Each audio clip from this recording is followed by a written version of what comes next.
University of Toronto, and it's really my pleasure to welcome you to the third installment of our joint symposia between the University of Toronto and Prime, our precision medicine initiative, and the Hebrew University of Jerusalem. We have a really exciting program today, and I'm very excited about our speaker lineup. We're going to start just with a few housekeeping notes. Just in terms of accessibility, we will be recording today's symposium so that others can view it at a later date. The live captioning is enabled. You can just display the subtitles by using the live transcript function. Because we're expecting a significant number of participants today, we're not going to have the chat function enabled, but instead, if you're attending and you have a question that you would like us to ask the speakers later on, just use the Q&A function. Use it at any time. You don't have to wait till the end of the talks. If something occurs to you, just type it in and we'll try to get your question answered. And if you have any needs or concerns, if you drop off the Zoom and you can't get back on, just email Angela, and she's from our team. Her email address is right there. I'll give you a moment to jot that down.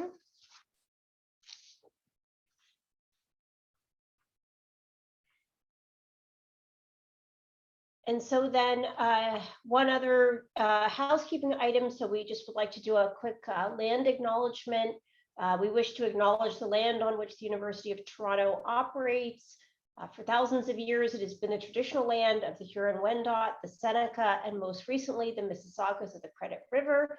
Today, this meeting place is still the home to many Indigenous people from across Turtle Island, and we are grateful to have the opportunity to work on this land. So with that, I just want to say a few words about this event. So as I mentioned, this is the third installment of these joint symposia. We had a great first session on protein design and protein engineering, protein drug interactions, really great set of talks for our first installment. The second one was focused on molecular diagnostics, another really great overview of many different types of diagnostic tools and technologies. And then today, we're going to shift gears again and talk about drug delivery. So I think this has been a really wonderful set of events for many reasons, but we've been able to cover a lot of territory. And so today we'll hear about different ways to bring molecules into the body, into the cells. I think there's a little bit of AI mixed in even. It's going to be a really interesting set of talks. And then what we'll do in terms of questions is that we'll have the talks back to back. And then at the end of the session, we'll bring all of the speakers on and we'll do Q&A as a group. And so it will certainly be a time to address scientific questions. If you have a topic even you'd like the panelists to discuss a little bit, feel free to put that into the Q&A interface. So I'm sure we'll have a nice exchange at the end. What we're going to start out with, I just want to, for those of you who didn't join us for the first, second, or the second session, I just want to give you a little bit of an overview of Prime, our precision medicine initiative. I want to tell you about the Connaught Global Challenges program that is funding what we are going to do together, just so that you have some understanding of why we're all here together today, trying to forge new connections. So I said this last time, if you did tune into session 1 or 2, it's the same material. So please feel free to use the next 7-8 minutes for something else if you've already heard me go through this material already. What I'd like to do is just give you a short introduction to Prime, tell you a little bit about who we are, our goals, the things that we do at the University of Toronto, and then I just want to walk you through our Global Challenge program, which I think is really a great opportunity for those of us at the University of Toronto and Hebrew U to find new ways to work together. So let me just start with the University of Toronto. If you're not familiar with us, we are a large research intensive university. We're spread out actually over 3 different campuses across the GTA, which is kind of Toronto and then the surrounding area. 14,000 faculty and about $1 billion worth of research funding in the biomedical sciences every year. There's the university, and then there is a hospital corridor that's really right down the street from us for the most part, and very large research intensive hospital. So we have a really incredible ecosystem, a great community of researchers in the biomedical sciences. Part of the reason that we put PRIME together as a new initiative at the University of Toronto is because we are so large and we have people interested in the precision medicine, the life sciences, biomedical sciences, very broadly defined, all across our campuses. And we thought it would be nice to bring everybody together within one organization, really aligned around shared research interests. So PRIME is, as I mentioned, it's an initiative. It's not a department or anything like that. It's a more informal type of organization. We function at the moment as a virtual research institute. We bring together 75 faculty members from across campus. So 15 different University of Toronto departments, 4 different faculties. Every faculty member that is affiliated with PRIME brings with them 2 of their trainees. And so we have a large trainee cohort, and I'll talk about some of the things that we do for our trainees to try to prepare them for their careers in the life sciences. But I'm very proud to be part of the leadership team for PRIME. Our faculty cohort, these are really world-renowned leaders with a great track record of collaboration and translation-oriented research. And our goals focus on really elevating research in drug discovery, diagnostics, and disease biology by bringing people together and really galvanizing our community. We hope to really accelerate discoveries in the areas of new or producing new therapeutic targets and new therapeutic agents. We really hope to accelerate our work on understanding the molecular mechanisms of disease, as well as the development of next generation diagnostic technology. So we help our members find new collaborations. We help them find new resources for their research programs with the hope that we can all kind of do more faster, given that the world is certainly in need of new breakthroughs in these areas. We have a focus on collaboration, trying to bring people together. Our membership is very interdisciplinary. We have chemists, we have engineers, we have hardcore biologists, and also our clinical community. And bringing people together across this vast community is part of what we want to do. And then, as I mentioned, we have a wonderful trainee cohort, again, very multidisciplinary. We try to bring them programming and resources that maybe they don't find in their home departments, and resources that really help prepare them for the careers that they will pursue in the biomedical sciences, whether it be industry, academia, other career paths. We're really trying to help them be prepared to take that next big leap in their careers. As I mentioned, we're trying to empower collaboration, but also creating community, bringing people together. And we're also very passionate about building a biotech ecosystem for our graduates to have good jobs within Canada. We need to have a really vibrant ecosystem in Canada. We're getting there, but we're not quite there yet. And so this is another thing, we're an academic institution, but we definitely care very much about the industrial ecosystem that we build around the university. Our research strengths are listed off here, again, very broad, lots of expertise in biologics and antibody engineering, as well as the development of targeted small molecules, again, a very strong chemistry cohort within PRIME, lots of work on high throughput omics of many different types, precision diagnostics, nanomedicine, you'll hear a bit about that today in terms of new drug delivery approaches, biology on a chip systems, high throughput screening platforms. We have lots of people who are, going very deep in the biology of new therapeutic targets. and really world-class science and research across the board here. One of the programs that we run, which is where most of our resources go, is a program that invests in high-risk, high-reward, high-impact collaborative research. And to really accelerate this type of work, we invest in people, we invest in fellows. And so we fund senior graduate students, postdoctoral fellows who are really then forging new collaborations between two or more of our faculty members. And so we run a competition every year. We're about to announce our competition for 2022. We request applications, we get proposals, really all revolving around an individual getting a new effort off the ground.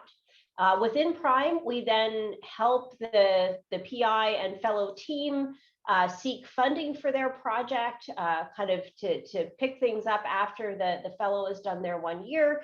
And this has been a very successful effort for us. We've helped build lots of new projects and help get them funded.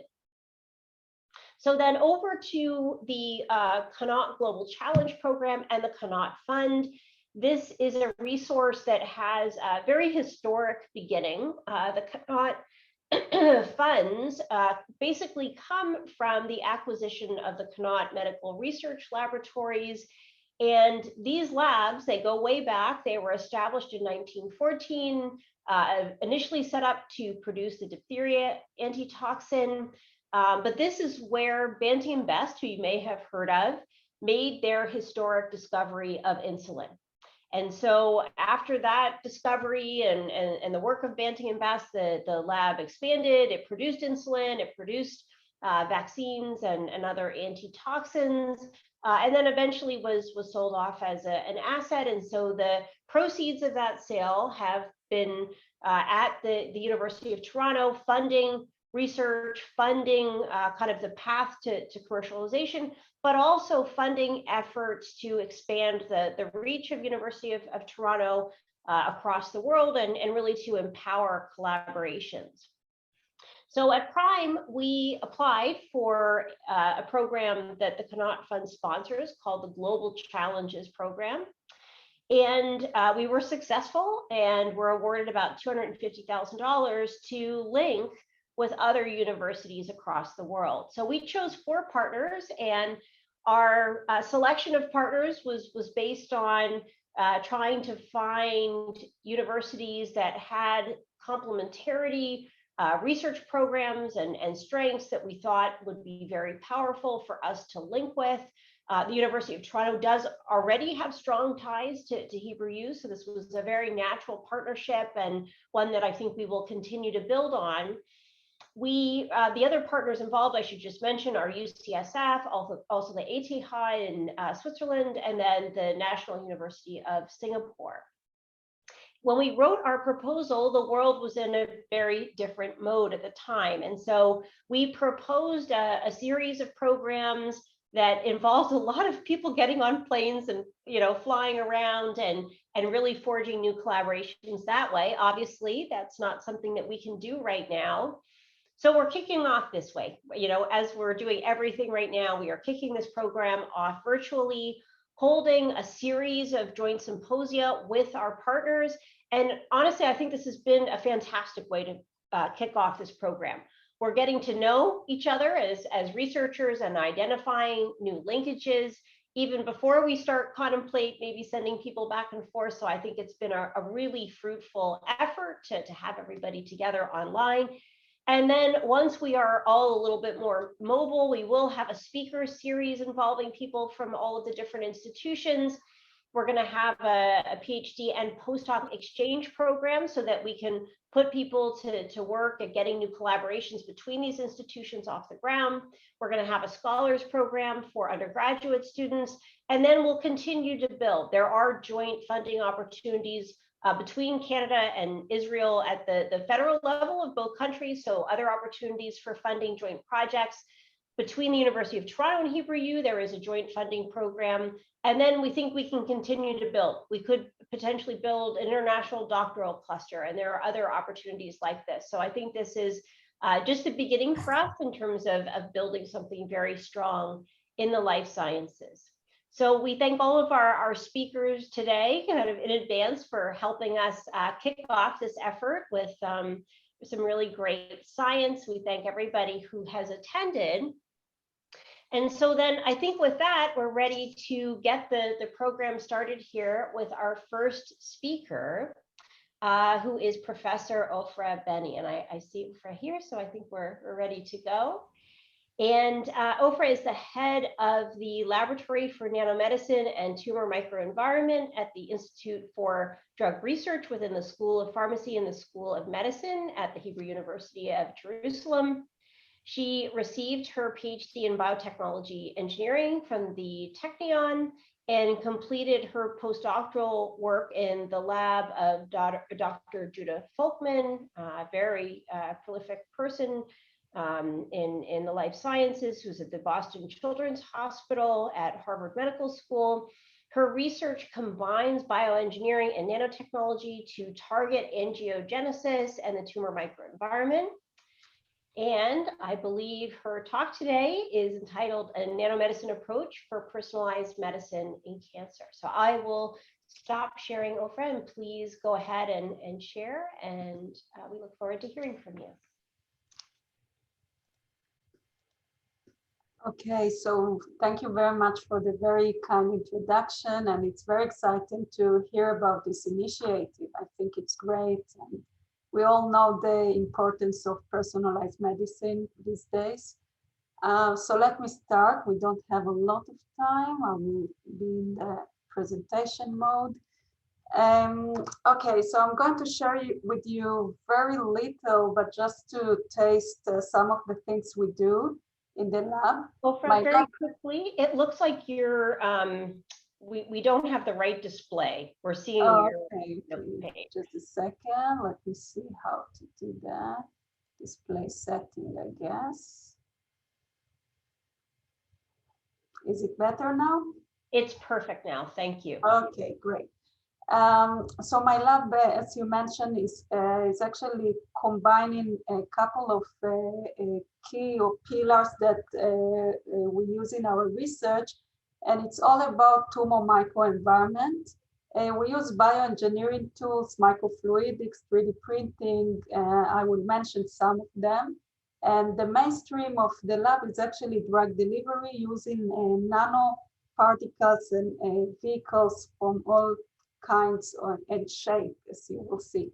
So it's very exciting time to be in nanomedicine field. And I think we all feel that because when the crisis came and the COVID-19 reached every place in the world, actually now the vaccination is based on nanomedicine. And this is a very strong proof that this field is so important and we need to keep translating the technologies. So right now there are many products that are based on nanomedicine in the clinics, and I think it's going to be more and more in the coming years. And we all know that there is a paradigm shift, especially in oncology, that we're no longer looking only at some statistical protocols for treatment, but we looking more and more into the individual profile, genetic profile, metabolic profile, and so on. This is critical in cancer because tumor, as you all know, is a whole ecosystem. The tumor itself composed of several types of cells. There is a cross talk between cells. There are all kinds of processes like angiogenesis, inflammation, that we have to take it as some kind of all organ in order to really tailor the right therapy. And when I say the right therapy, it means not only the drug itself, but the vehicle. So targeted therapies start to be more and more part of the paradigm.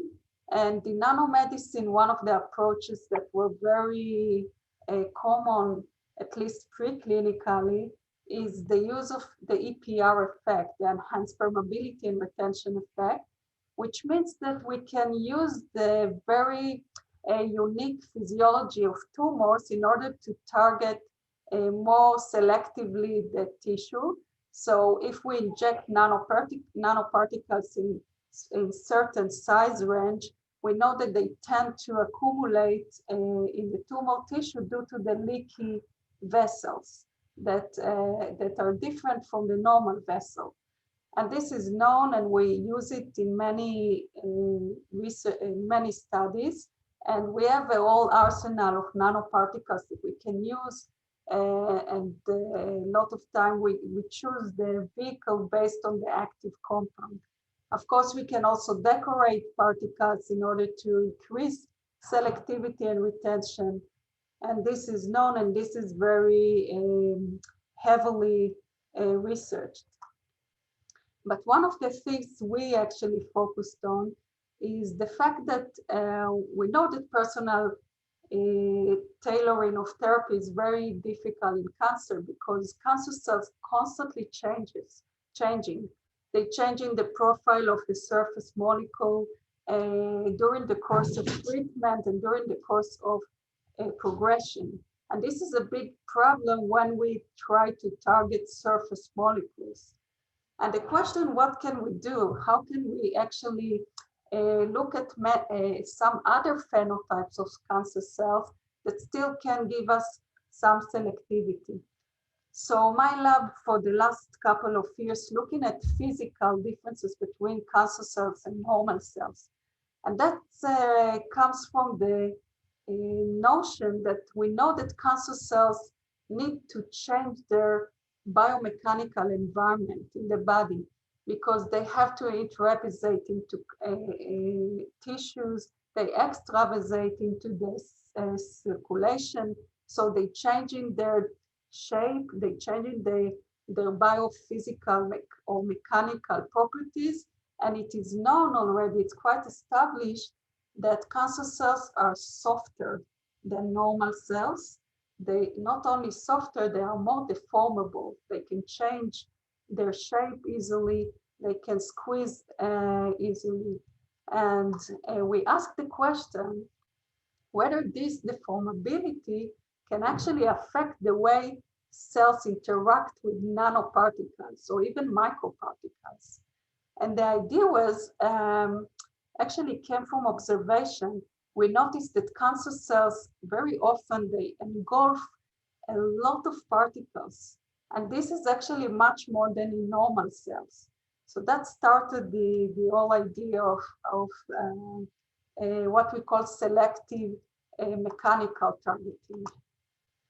In this movie, you can appreciate how much cells can engulf particles. The red color is inert polystyrene particles, and you can see that cells can even fill their own cytoplasm with that. So the idea is that maybe we can actually design vehicles in such way that they can internalize into more deformable cells, meaning the tumor cells, and not too stiff cells, meaning the more normal cells. So we're looking for this very sweet window in which we can get selectivity based on physical parameters of a drug vehicle. And when I say parameters, it can be either size, it can be shape, everything that actually enforce the formation on cell might lead to selectivity. So I'm making a very long story short, but I just want to show you that eventually we managed to prove what we call the triangular correlation between cell malignancy, cell deformability, and their ability to perform almost like phagocytosis, uptake, sometimes very massive uptake. And one of the most actually striking observation was to see that the more phagocytic cells from a given population of cancer cells were more aggressive. This is very interesting because we found that this phagocytosis capacity of cancer cells is imprinted in their genetics and their epigenetic profile. But to do all this more systematically, we need to develop tools to fabricate particles in very high precision. And we want to be able to control different traits like size, shape, composition, stiffness, even surface texture. And for that, we developed many protocols based on microfluidics. We show that we can formulate nanoparticles, 2 microparticles on the same chip, relatively simple chip, and the precision is very high. The control is high because it's easier to control the properties when we can shift flow more in a more controlled way than in batch synthesis. Other traits that we wanted to control were the shape. As you can see here, we have calcium carbonate, gold nanoparticles, particles that have different shape, and this actually changes the way they interact with cells, and also porosity. It's something that we can control, and again, using this microfluidic approach. So we all here because of personalized medicine, and I think this is very critical in oncology. So we actually developed together with the Hadassah Medical Center, that is the affiliated hospital nearby. We developed a protocol in which we can take biopsies from patients in all kinds of solid tumors. We can process it, and actually we reconstruct the tumor, but instead of one, now we can have dozens of them, or even hundreds of them. And now we can actually screen different drugs and predict which one may work better or whether there is resistance. We do that in organ on chip or tumor on chip technology. We develop fabrication process that use 3D printing, very high resolution, and we do everything under flow. And as you can see in these images here, we can use 3D cultures to image tissue-like samples. So I'll finish with this last slide that shows that actually these ex vivo models mimic quite good the original tumor. This is a genetic profile of spheroids that were done in comparison to the original tissue. We did it in collaboration with Professor Shai Rosenberg, and we found that the genetic profile is quite similar, but the nice thing was that in the ex vivo tissue, we managed to see rare mutations, which gave us even ideas for treatment.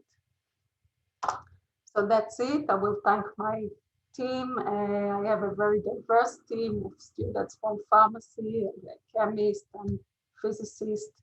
Thank you.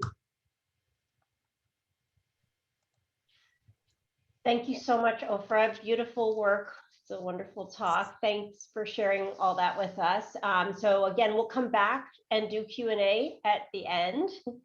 And so stay tuned, and we'll have you back after the other speakers. So with that, I am going to introduce our next speaker, who is Molly Shoichet. And Molly is one of my colleagues at the University of Toronto. And this really goes for all of our speakers today. I could take up the entire time that we have allotted for their talks with their introductions, because every single one of our speakers today has a really incredible background and a very impressive set of accomplishments. But I'm sticking with a really short version here of Molly's CV. So she is a professor of chemical engineering and applied chemistry at the University of Toronto. She's a Canada Research Chair in tissue engineering. Before she came to UofT, she did her PhD in chemistry at the University of Massachusetts, and she worked at Cytotherapeutics. Her research focuses on polymer synthesis, biomaterials design, and drug delivery. in the nervous system and beyond. She is a founder of 3 companies, including Amica-Thera, which is a platform company based in Toronto that's addressing the issue of sustaining therapeutic delivery with a unique injectable hydrogel. She's also a member of the US National Academy of Engineering and has many other awards and recognitions. Today, her presentation is going to focus on affinity-controlled protein delivery strategies. Molly, you want to share and take it away? Yeah, can you see that? Yes, perfect. Okay, great. Thank you. So thanks, Shana. I think your introduction could have been even shorter, but thank you for that lovely introduction. And really great to see some new colleagues and some former colleagues. I thought what I'd do today is tell you about our research related to protein affinity release and how that can be used to influence the local tissue environment. And all the people who've done the work, I'll highlight them. The people in blue are our collaborators. So we actually, half of our lab is focused on regenerative medicine and the other half is focused on tissue mimetics. So Ofra is really interesting to hear about some of the biomimetic systems that you use in terms of cancer, and we can talk more about those some other time. What I thought I'd do today is tell you about some of the work we're doing in protein affinity release, and that's really shown in the middle here. And then I'll just sort of introduce you to some of the work where we've taken this and tested in some animal models. So when we think about protein delivery, I think it's still a big challenge that we all face. And so 2 strategies that we've been pursuing are really based on affinity. So one of them shown on the left is where we've taken a hydrogel and modified it with a peptide that has a specific affinity to a protein, and then we can control the release of that protein by the affinity to the peptide. And then the other one shown on the right is related to electrostatic interactions.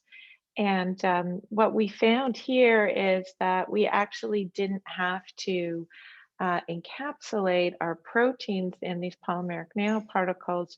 We could simply control their release and still maintain bioactivity through electrostatic interactions. And so I'll tell you the story as it relates to a brain-derived neurotrophic factor. And so this was really, I'd say, discovered by 3 PhD students simultaneously working on 3 different proteins. And so they're shown in the left, Iria Elliott Donahue, Malgosia Pokulska, and Jackie Obermeyer. And as I said, we found that if we mix just the protein shown with these blue balls into a hydrogel with empty polymeric nanoparticles, these are polylactide coglycolide nanoparticles, then we could see the same release that we would if we actually encapsulated those exact same proteins in the polymeric nanoparticles, which is shown on the left. And so this is kind of my lemons to lemonade project, because you'll see initially we were really quite disappointed with our results. And then as we studied them and learned more about them, we realized that we had actually discovered something quite interesting. So I'll just take you through some of the exploration we did. We've been working with a hydrogel that we call Hammock, which is just hyaluronan and methyl cellulose. It's a very simple physical blend. And when we disperse proteins, in this case, brain-derived neurotrophic factor, in the hydrogel, so just the protein mixed into the hydrogel, which is shown as that gray cloud on the right, we get very fast release. As you might expect, the protein just diffuses through the hydrogel. So we thought, well, we want to get an extended release of this protein. Why don't we encapsulate it in those PLJ nanoparticles? And this is shown with these purple diamonds, our nanoparticles are spherical. I don't want you to think that they're in a diamond shape, but we dispersed those particles in which protein was encapsulated in the hydrogel. And you can see what we had was this delayed release. So it wasn't until about 5 days that the BDNF starts to release from the particles and the hydrogel. And so we thought it was a normal idea. Well, why don't we mix these two systems? Why don't we take our free BDNF and mix it in to the hydrogel and also encapsulate the BDNF in these polymeric nanoparticles? And so we thought we could get this burst release that we saw initially and then get our prolonged release. But this is sort of the lemon part of the story, because when we did that, which is shown in with these blue squares, is you can see we still got the same delay. It wasn't until about 5 days that we start to get the release from the nanoparticles. And so we were really quite disappointed with these results because we were trying to get over that delay and we wanted release initially. And so we saw this with BDNF, which I just showed you. That was the work that Jackie did. Malgosia found the exact same thing with stromal-derived factor 1 alpha, SDF, and Iria saw the exact same thing with neurotrophin 3. So what all of these proteins have in common is that they are positively charged at physiological pH, and the PLGA particles that we were using are negatively charged. They have carboxylate anionic N groups. So this was interesting, and we thought, well, I wonder if actually we're controlling release by electrostatic interaction. So Anup Tuladar was also trying to control the release of erythropoietin, and he found that it didn't work. So that if he incorporated erythropoietin into a hydrogel with blank nanoparticles, then he wasn't able to control release at all. And in fact, he got the same release that he would if there were no nanoparticles there. So erythropoietin is negatively charged at physiological pH. And so this seemed to confirm our hypothesis. So we did a whole lot of additional studies, but this is what we think is happening, is that initially we have a negatively charged PLJ particle, positively charged proteins, and there's electrostatic interaction. And so you might wonder, well, why is your protein ever going to be released? And as many of you know, as PLGA degrades, it's by bulk degradation, and there's the acidic degradation products can get trapped inside the particles, and that lowers the pH. And what we think is happening is that's actually protonating the carboxylate anions to carboxylic acids, and then your proteins can be released. And so then Jackie wondered, well, can I take this system where I can actually load more protein than I normally would be if I had to encapsulate it into our hydrogels and use it to study local delivery in the stroke-injured brain? And I'll say that the PLJ nanoparticles are blank. The BDNF is just mixed in with the nanoparticles into that hydrogel, and that's placed directly onto the cortex, directly onto the brain.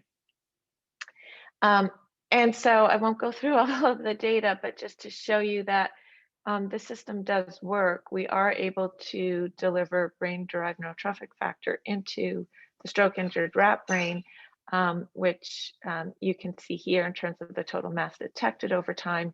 It does go down in terms of how much we detect at 21 days, but it is above baseline, which you see in the far right. And then just to give you a snapshot of one area of research, we found that we could lower the lesion volume. So usually the larger the lesion, the more tissue has been degenerated, and we could decrease that. So it suggests some regeneration with BDNF release. Interestingly, the hyaluronide methylcellulose hydrogel also promotes tissue repair, and so that's been very interesting for us and something we've continued to pursue.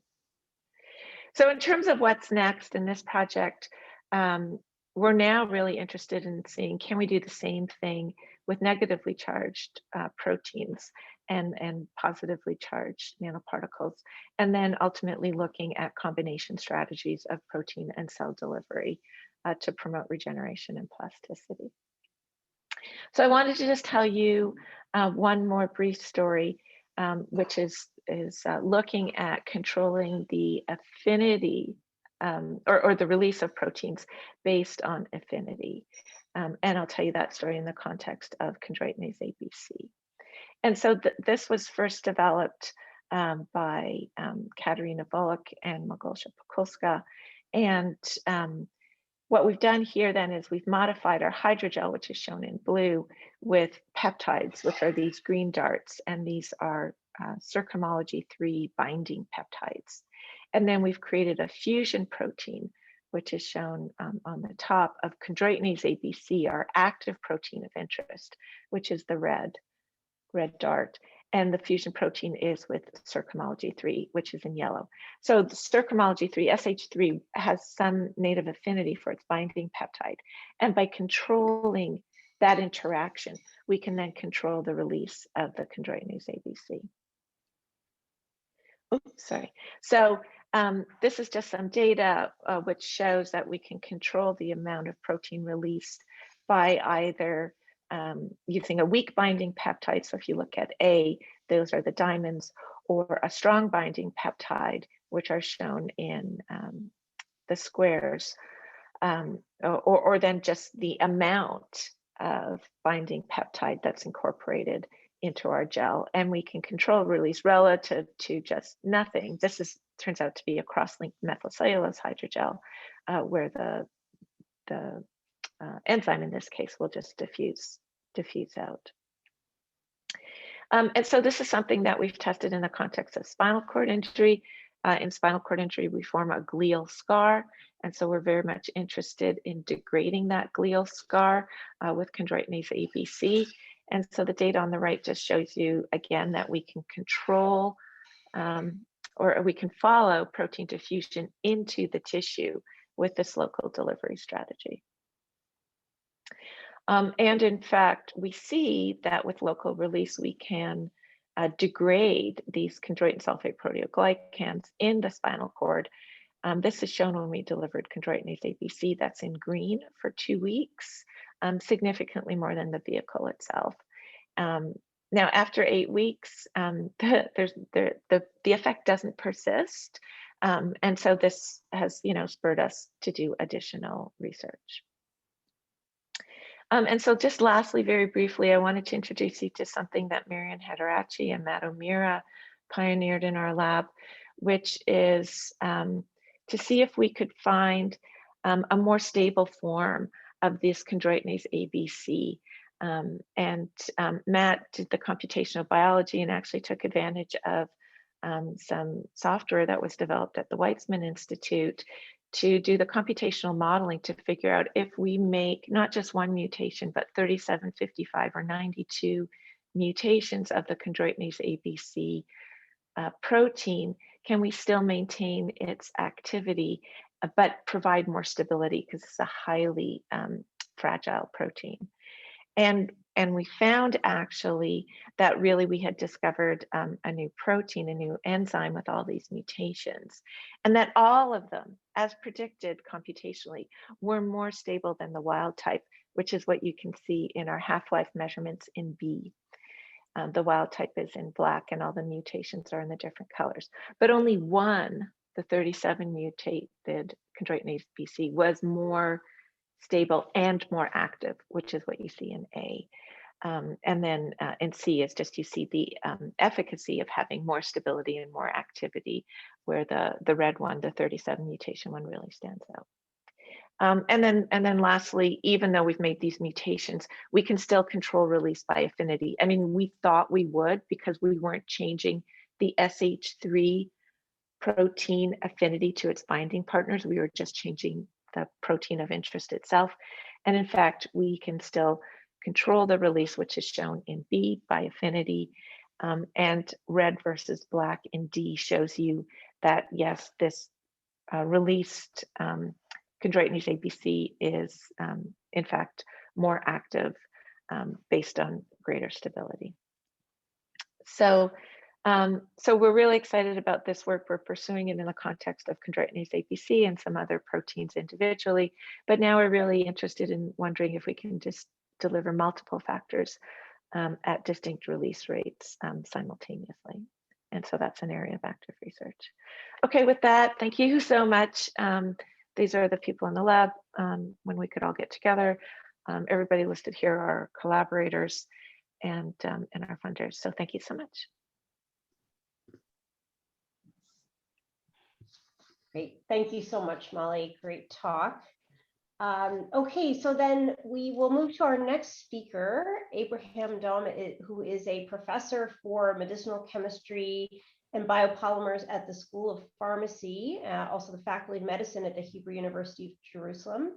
He earned his bachelor's degrees in chemistry, pharmaceutics, and law, as well as a PhD from the Hebrew University of Jerusalem. He did his postdoctoral training at MIT and Harvard, was the head of drug delivery and polymer division at Nova Pharmaceuticals in Baltimore before joining Hebrew U as a faculty member. His group works on the development of new polymers to be used in enhanced and novel therapies, topical and injectable drug delivery systems, as well as nanotechnology. And he is going to be talking to us today about injectable biodegradable polymers for regional therapy. So Abby, looks like you have your slides up. If you want to put them in slideshow mode, okay, take it away. Please go ahead. Okay, thank you very much for the introduction. And I'll talk about regional therapy using biodegradable polymers.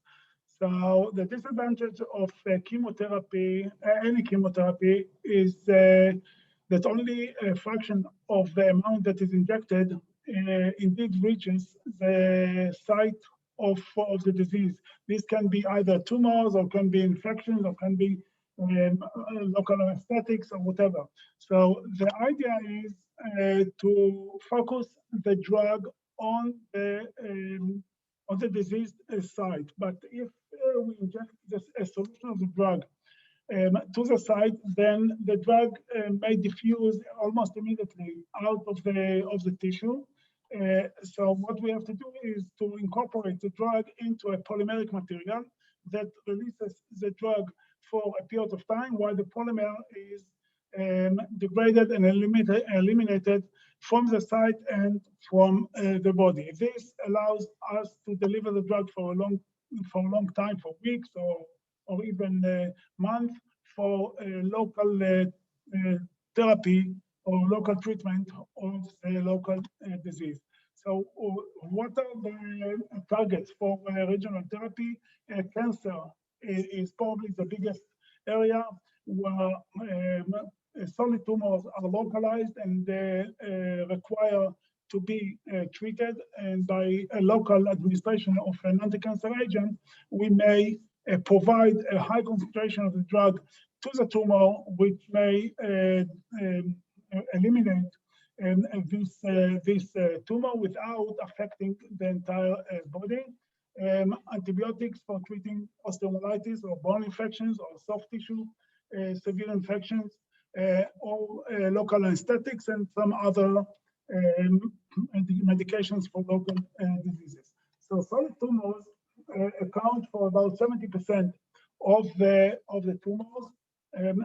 So there are many problems in tumors that can and should be treated locally, with an advantage of having the drug, a high concentration of the drug into the tumor with minimal distribution of the toxic drug to the body. So localized solid tumors are treated today by either surgery, irradiation, local irradiation, brachytherapy, or cryotherapy, heat therapy, phototherapy. And the question that we ask is, why not chemotherapy, local chemotherapy? And this is a solution that we try to add to this arena of treatment for treating solid tumors. So the first project that I was involved in with the regional therapy was when I did my postdoc at MIT with Bob Langer, where Bob Langer and Hani Brem from Hopkins is treating solid tumors in the brain or glioma and multiforma, where the lifespan for patients is very short. And the idea was to compensate the surgical procedure of removal of the tumor with these discs that releases an anti-cancer agent locally. And this anti-cancer agent should eradicate all the tumor cells that remain within the vicinity of the tumor, and by this way increase the chance for these patients to survive for months or even for years. So eventually this project ended with a product that it is already in the market since 1996, and it is still used worldwide. It is 8 discs that are inserted during the surgical procedure of removal of the tumor. And this is the way how it is done. If this is a tumor, the tumor site, a tumor bed, then the discs are placed and stick to the surface and provide the drug locally. The first clinical trial was on patients that passed the second surgery. It means in the first, when they just diagnosed with glioma multiforma, they pass a surgical procedure for removing the tumor, and then a few months later, or even a year later or two, these patients suffer from a second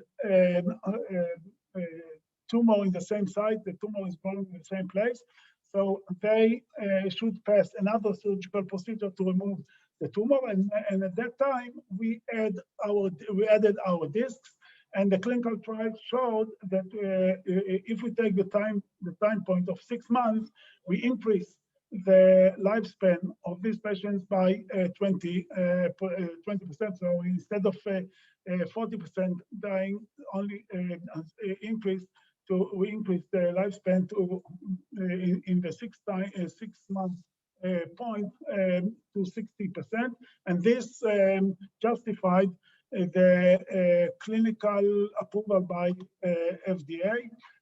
When we go to the first surgical procedure, this study was done later on after the approval of Gliadel, and here what we see is a significant increase in the lifespan, and many patients survive even the 5-year time point.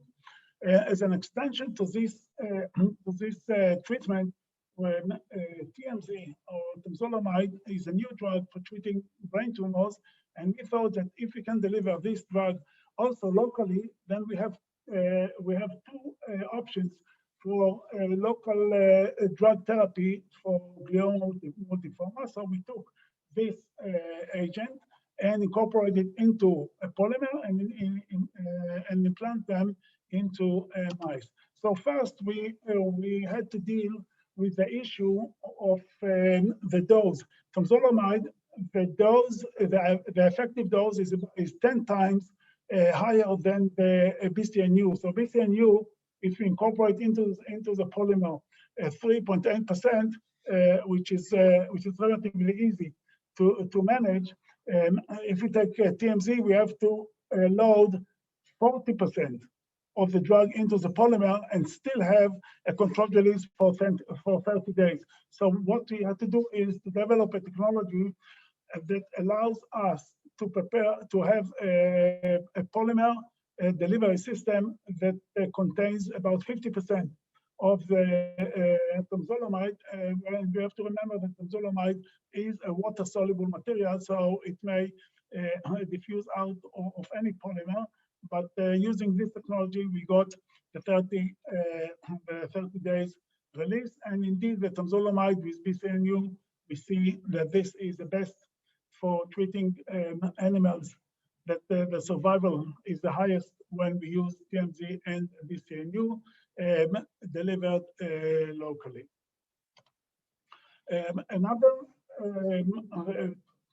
So far we worked with a polymer that is a solid polymer where we incorporate the drug by compression molding or melt molding.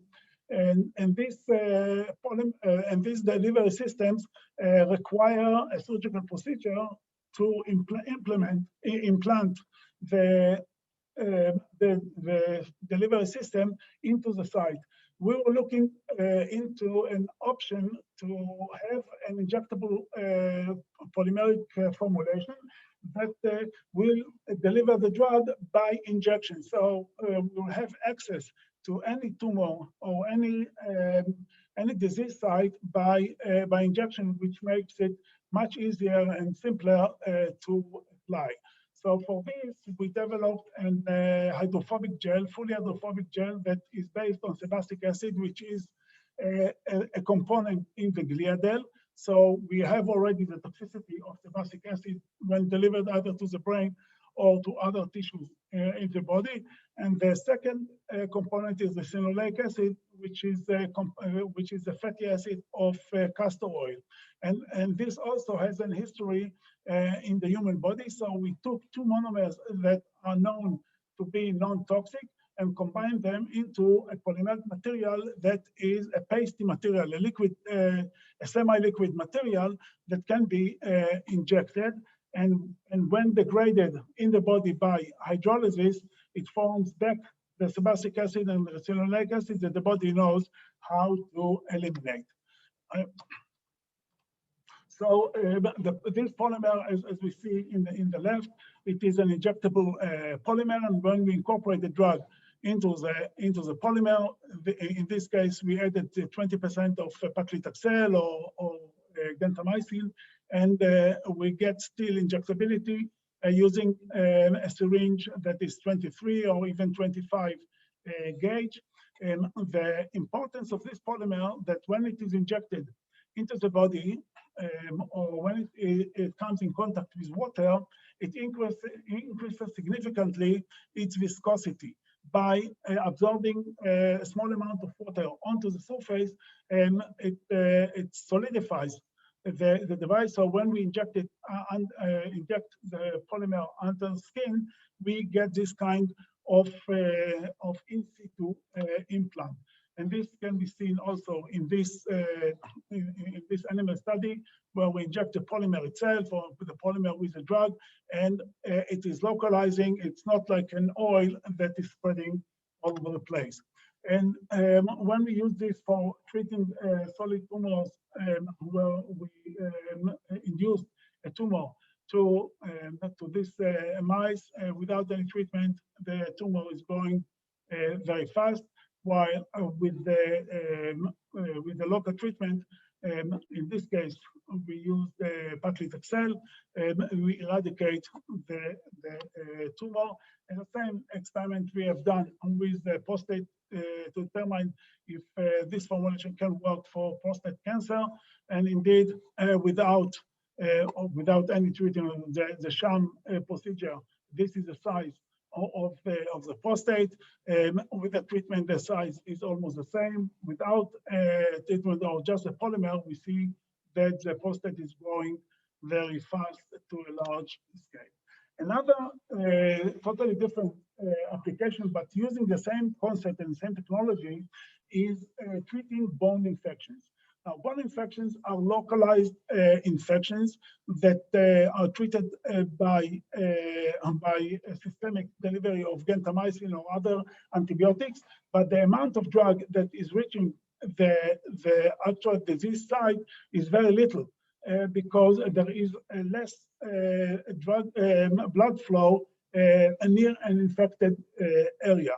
So the way that this disease was treated or has been treated is using Septopal, which is a product by Merck. It is polymethyl methacrylate beads that are inserted into the diseased site, and these link beads are releasing the drug for 2 weeks, and after 2 weeks, this string is pulled out from the side because it cannot stay there because it is non-degradable. And this was allowed in used in Europe. In the United States, FDA didn't allow this kind of procedure. So still, we are with no local delivery of antibiotics for treating bone infections. During the 90s, I had a project with Abbott where we developed septacine, which is a linked bead similar to the polymers linked beads, but made of a biodegradable polymer that is based on fatty acids. And this product actually passed phase 2 clinical trials, but Abbott decided not to proceed to phase 3 clinical trials.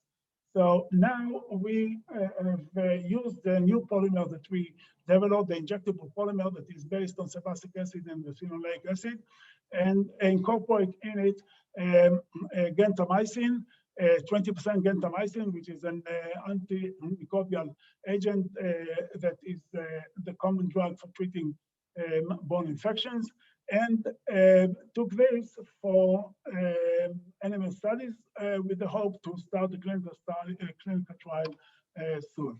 So when we inject this formulation into an animal, we can see that the drug gentamicin is released for 3 weeks in high dose, and then for another 5 weeks in a low dose, where this low dose is still very effective against bacteria. And this is something that we are looking for because we want to get a high concentration at the beginning, and then a maintenance concentration until the polymer and the drug are eliminated from the body. What is important to mention that this is a real local delivery because we get blood levels, noticeable blood levels, only during the first 5 hours after the administration of the formulation. And later on, we don't see any drug that is being released. Even after 6 hours, we don't see any drug, any gentamicin. And gentamicin is a toxic drug. So if we eliminate the concentration of gentamicin, we have another advantage of reduced toxicity of using this drug. And this is an animal study, a broad animal study that we performed with this formulation, where 2M is the formulation, the polymer alone, without a drug, and 5M is a polymer with the 20% gentamicin content. And we tested all these formulations in animals, and what we found that the 2M, which is the blank polymer, all animals were infected and continue to be infected, while the animals that were treated with the gentamicin, none of them were infected, and all of them were cured from the disease. And this can be seen also when watching the CT of the bones. Those are the infected bones, and we see that the group 2M, which is the polymer alone without the drug, all bones are infected, while the group that received the gentamicin, all bones are fixed and healthy. And I think that with this, we finish this lecture, and I'm open for any questions. Thank you very much.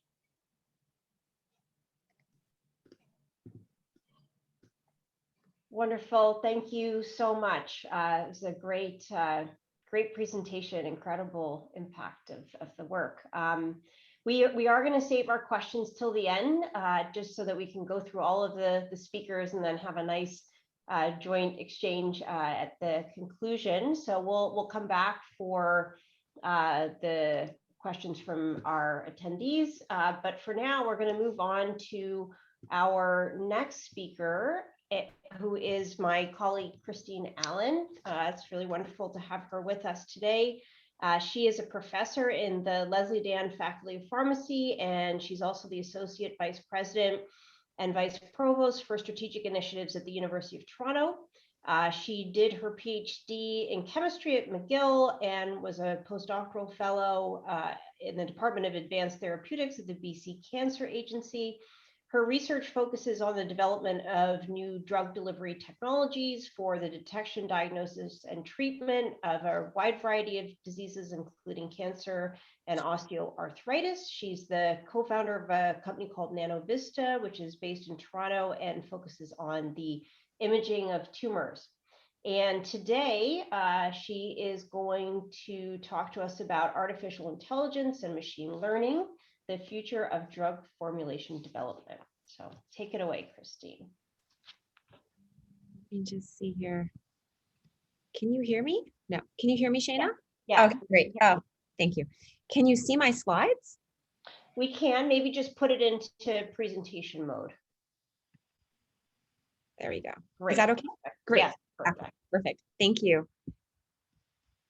So thank you so much. I'm delighted to be here today. Really appreciate the invitation and being included. And thank you, Shayna, for all of the great work that you're doing on Prime at the University of Toronto and beyond. So I'm going to share with you a little bit on a project that we've started to work on in the last year that integrates AI and machine learning approaches into some of our drug delivery work. So I'll start with the acknowledgements. This is a new area that our group has ventured into over the past year. A new direction that is only made possible through our collaboration with Dr. Alain Asper-Guzik, a professor at the University of Toronto and a recognized expert in AI and machine learning. And in fact, this I would say is one of the only benefits that I've seen from COVID, because we were stuck at home for about 3 months. And as a consequence, then myself and one of my postdocs and graduate students had an opportunity to take courses in this space online and with the patient guidance of Alain Asper-Guzik and his group. So we've been able to really move forward, I think, and do some pretty cool work together. So as you know, formulation science can play really a critical role in the drug development process. This is certainly a year, I think, when it's easy to point out the important role of drug delivery and formulation, given that 2 of the approved COVID-19 vaccines rely on formulation in lipid nanoparticles. But there are, of course, many other examples of products that would not be possible without formulation science. One example is Zilretta. This is a relatively simple product comprised of PLGA microparticles encapsulating the corticosteroid triamcinolone acetaldehyde.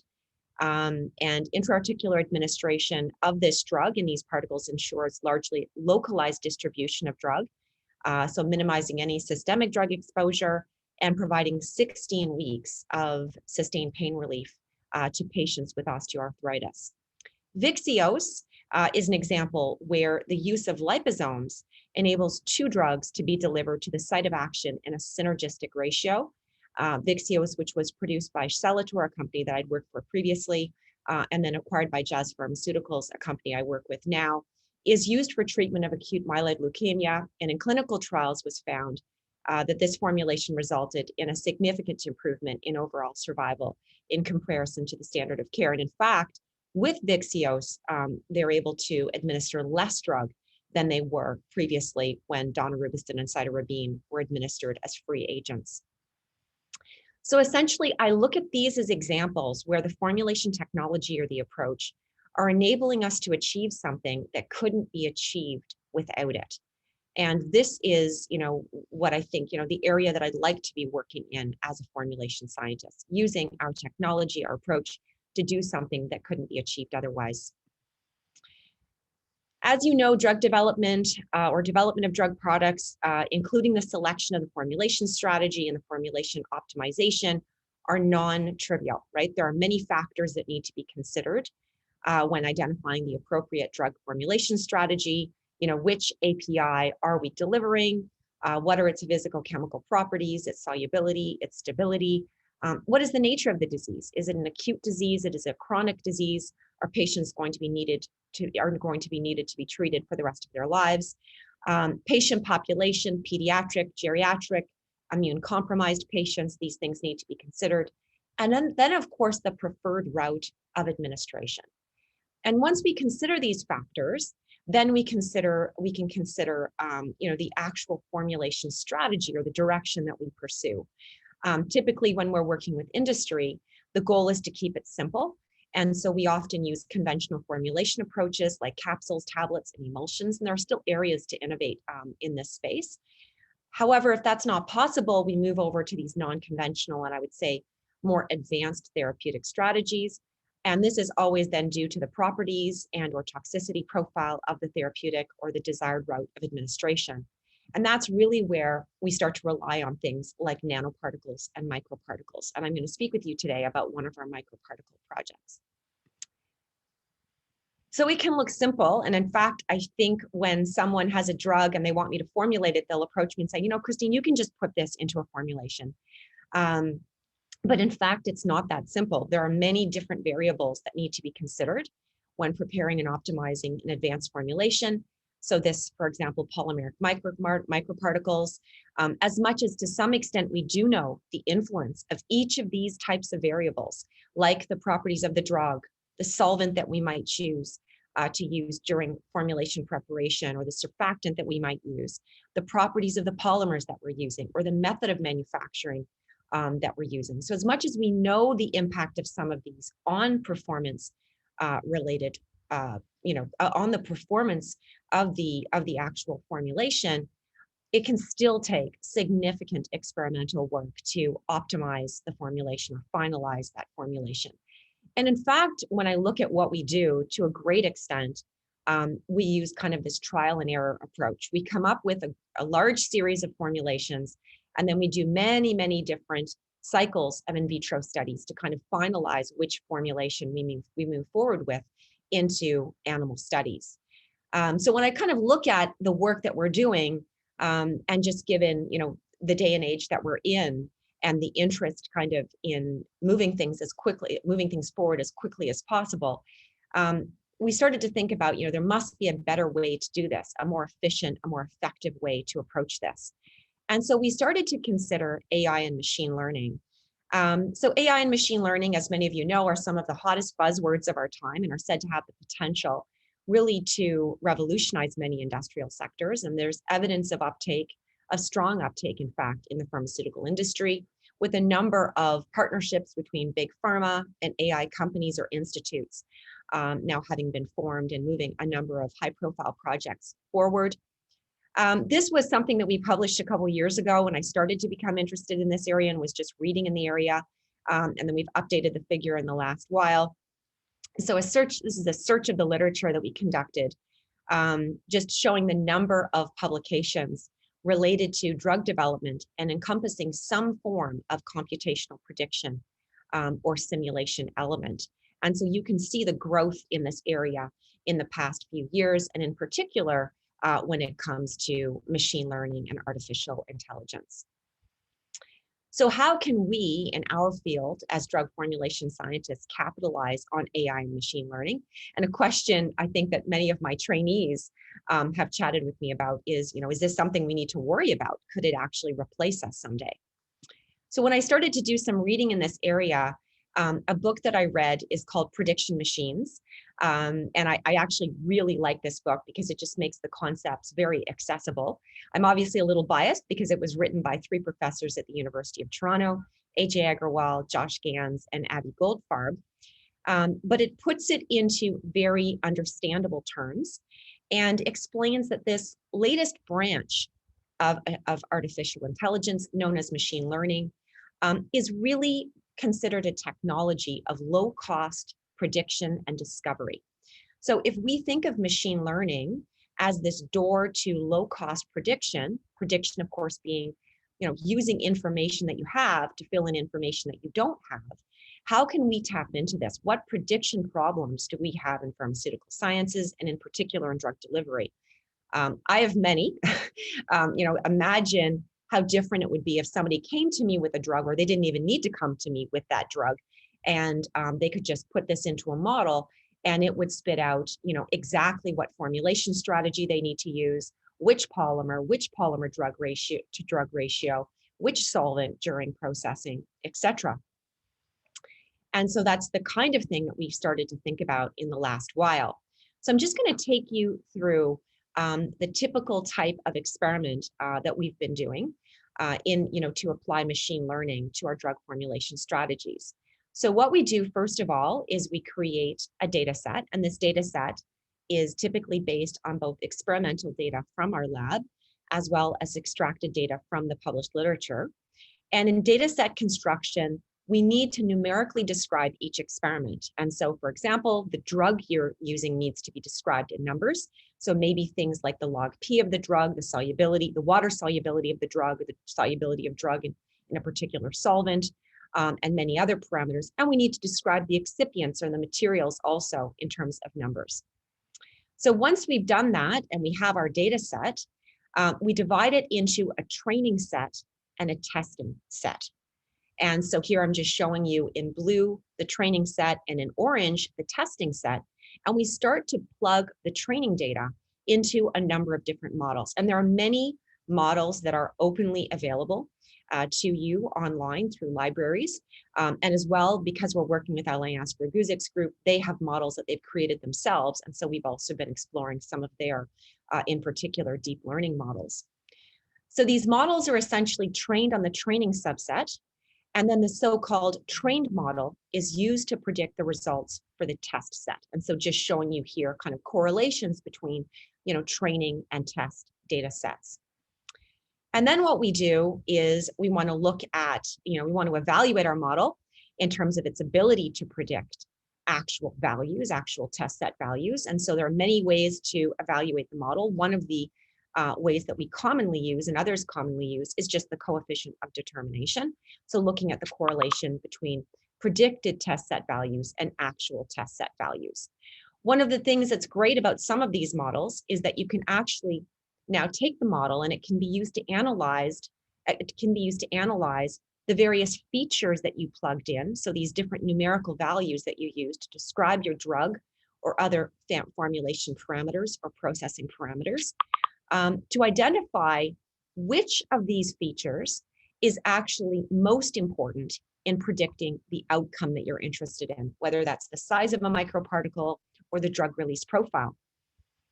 In other words, the model ranks which input features have the most significant influence on the properties or the performance of the formulation. So just showing you a plot of that here. And in this case, it says, polymer molecular weight is most important in terms of predicting the results that we're getting.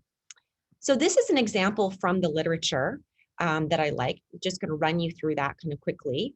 So this is a practical example of where machine learning was integrated into the identification of hydrotropes for solubilization of indomethacin. And so what they did was they determined the solubility of the drug indomethacin in aqueous solutions of various concentrations of hydrotropes.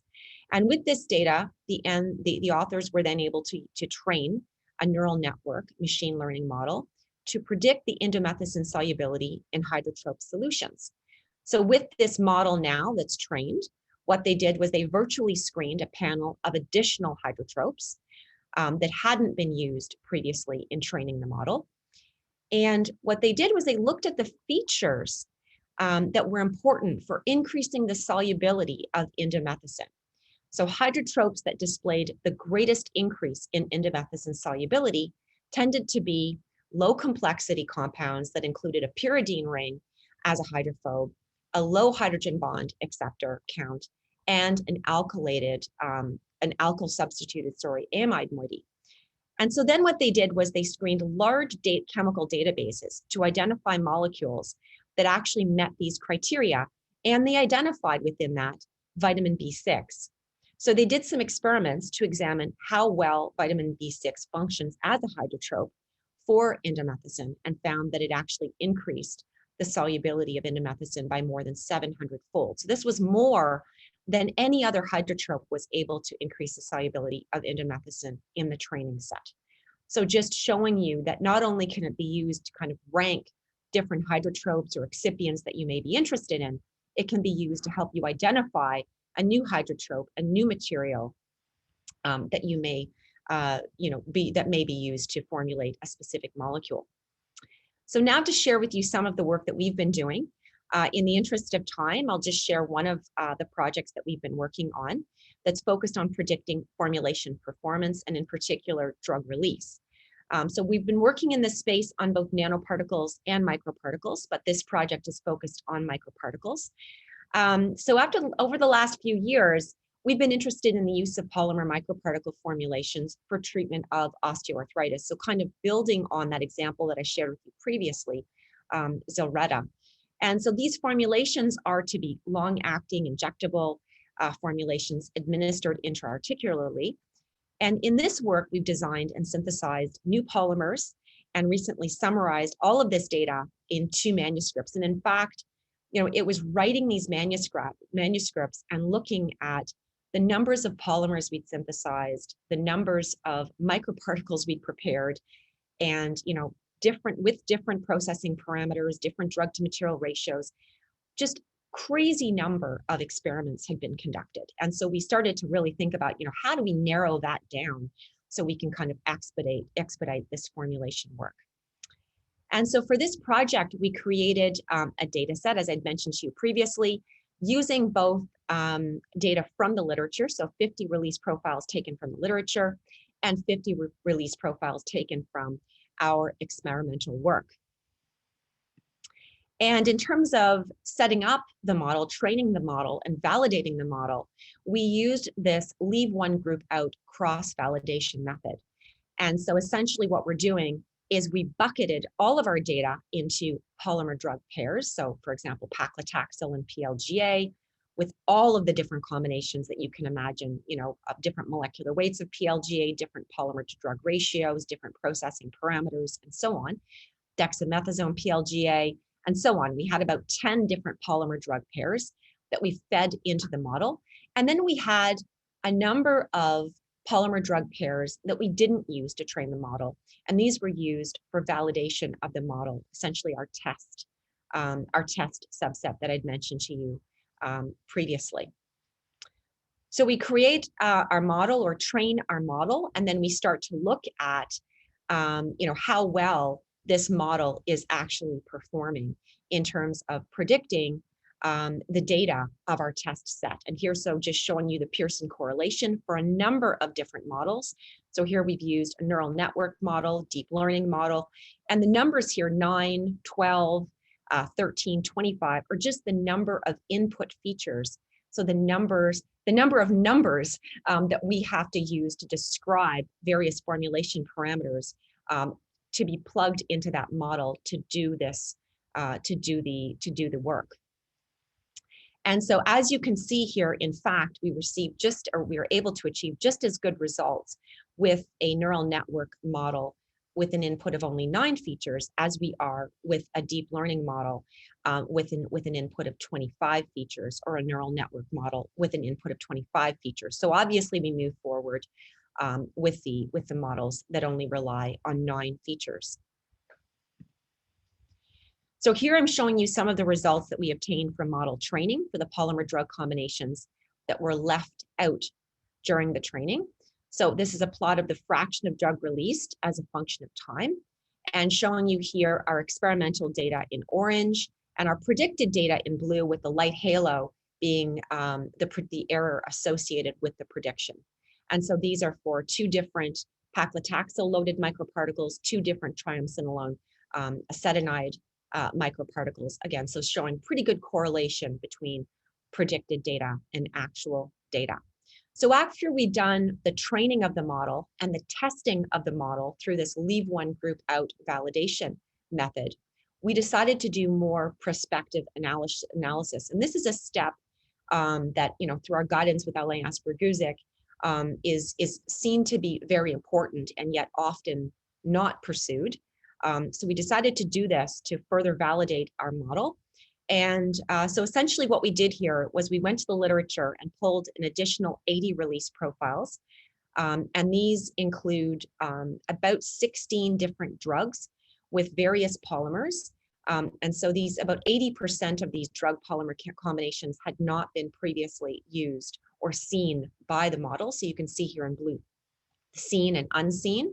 So just identifying which ones had been seen previously by the model, which hadn't been seen by the model. And we plugged these into our model and looked at what the predicted data was relative to the actual data, which is obviously included in the literature. So showing you some of these examples here. These are PLGA microparticles with caffeine, the different same molecular weight of polymer, different sizes of microparticles, and you can see pretty good agreement between experimental data, which is in blue, and our predicted data and the error associated with that prediction in pink. This is another example. These are PLGA microparticles, a dipropylene, again, showing you, different, same polymer molecular weight in all of these examples, but different microparticle sizes. And so still pretty good agreement between experimental and predicted data. And here's a case where we didn't see a good agreement. And obviously this is exactly what you want. You want to have some examples where you see good agreement, some examples where you don't see good agreement, so you can better understand the limitations of the model. And then of course, it's not something that's set in stone. We can add these examples in then to the model and further strengthen it and make it such that it can be more generalizable to a broader range of molecules moving forward. And so this is for PLGA microparticles of gefitinib. And so you can see here the same molecular weight of polymer, but different sizes of microparticles. You see the experimental data in blue and the prediction in pink. And most importantly, you see the error bars here that are reflective of the model's lack of confidence in predicting release for this drug. So in each case, we're able to dig a little deeper to understand why the model is or isn't able to predict the actual data. And so what we do here is we can do a feature analysis. So looking at the input features for this drug, gefitinib, relative to the features of the molecules that were used to train the model. And so you can see here, for example, the drug pKa is well outside of the values for drugs that were used to train the model. So this provides insight to us in terms of the limitations of this model. And like I said, now we're able to input gefitinib and all of that data into the model to further strengthen it, and then to ensure that it will be able to predict now release for drugs that are more similar in terms of physicochemical properties to gefitinib. And just one last final example, this is polycaprolactone, and the drug here is a cannabinoid, THC, and so looking at pretty good agreement between predicted and experimental data. So this plot represents the overall accuracy of the model for all drugs that were evaluated in this table. So, looking at Pearson correlation, which of course we want to be as close to 1 as possible. We see here a pretty strong correlation between the predicted and actual values, and also looking at root mean square deviation, which of course we want to be close to 0 as possible. So obviously this is early days, but we've developed a model that shows reasonable, I think, performance at predicting release profiles for polymeric microparticles, given only 9 input features. We're continuing to work on this model, to strengthen this model, but generally pleased with the success to date. I will say that this is not my first rodeo. Since I started at the University of Toronto, I've been very much interested in, trying to remove what I consider the trial and error approach to drug formulation. In the early days, we did this manually. This is one of our earlier papers from 2004, where we just calculated partial and total solubility parameters for polymer and drug pairs, and used the group contribution method then to determine the enthalpy of mixing values. And this was actually reasonably successful in terms of obtaining, though, only relative ranking of polymers that were similar in structure. And really just a relative ranking, like I said. We then moved into a fancier approach using molecular dynamic simulation, using Sirius 2 software and Compass force field to estimate the solubility of drugs in excipients. We also did some work in this area to predict the conformation of star copolymers and the composition of star copolymers that were needed to achieve unimolecular micelles in solution. And overall, just generally with MD simulations, we found these approaches to be computationally intensive. And frankly, for my group, to some extent inaccessible from a cost and resourcing perspective. By contrast, I would say that the AML approaches are widely accessible, inexpensive, both computationally and economically, and many platforms, models, algorithms are open source. So to conclude, I'm encouraged by the results that we've been able to obtain so far, with always this goal towards removing the trial and error approach and accelerating and simplifying drug formulation efforts. So thank you very much.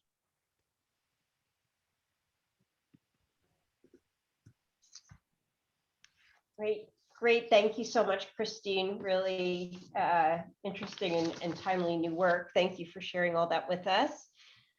Okay, so we will keep moving here again. If to everybody with us today, if you have questions, keep putting them in the Q&A interface, and we will come to the Q&A period after the next two talks.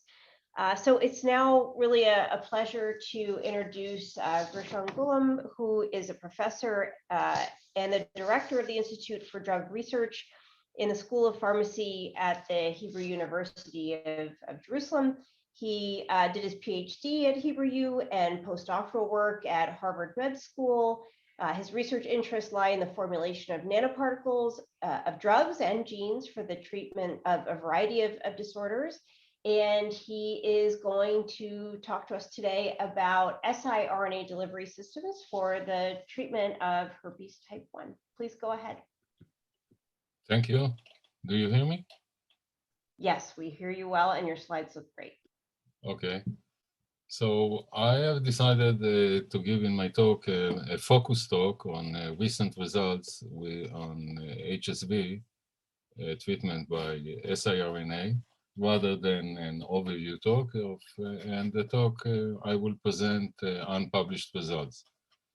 So HSV infection belong to the herpes viruses subfamily. We are familiar with HSV1, which is the focus of my talk, HSV2, and varicella zoster, which is quite similar.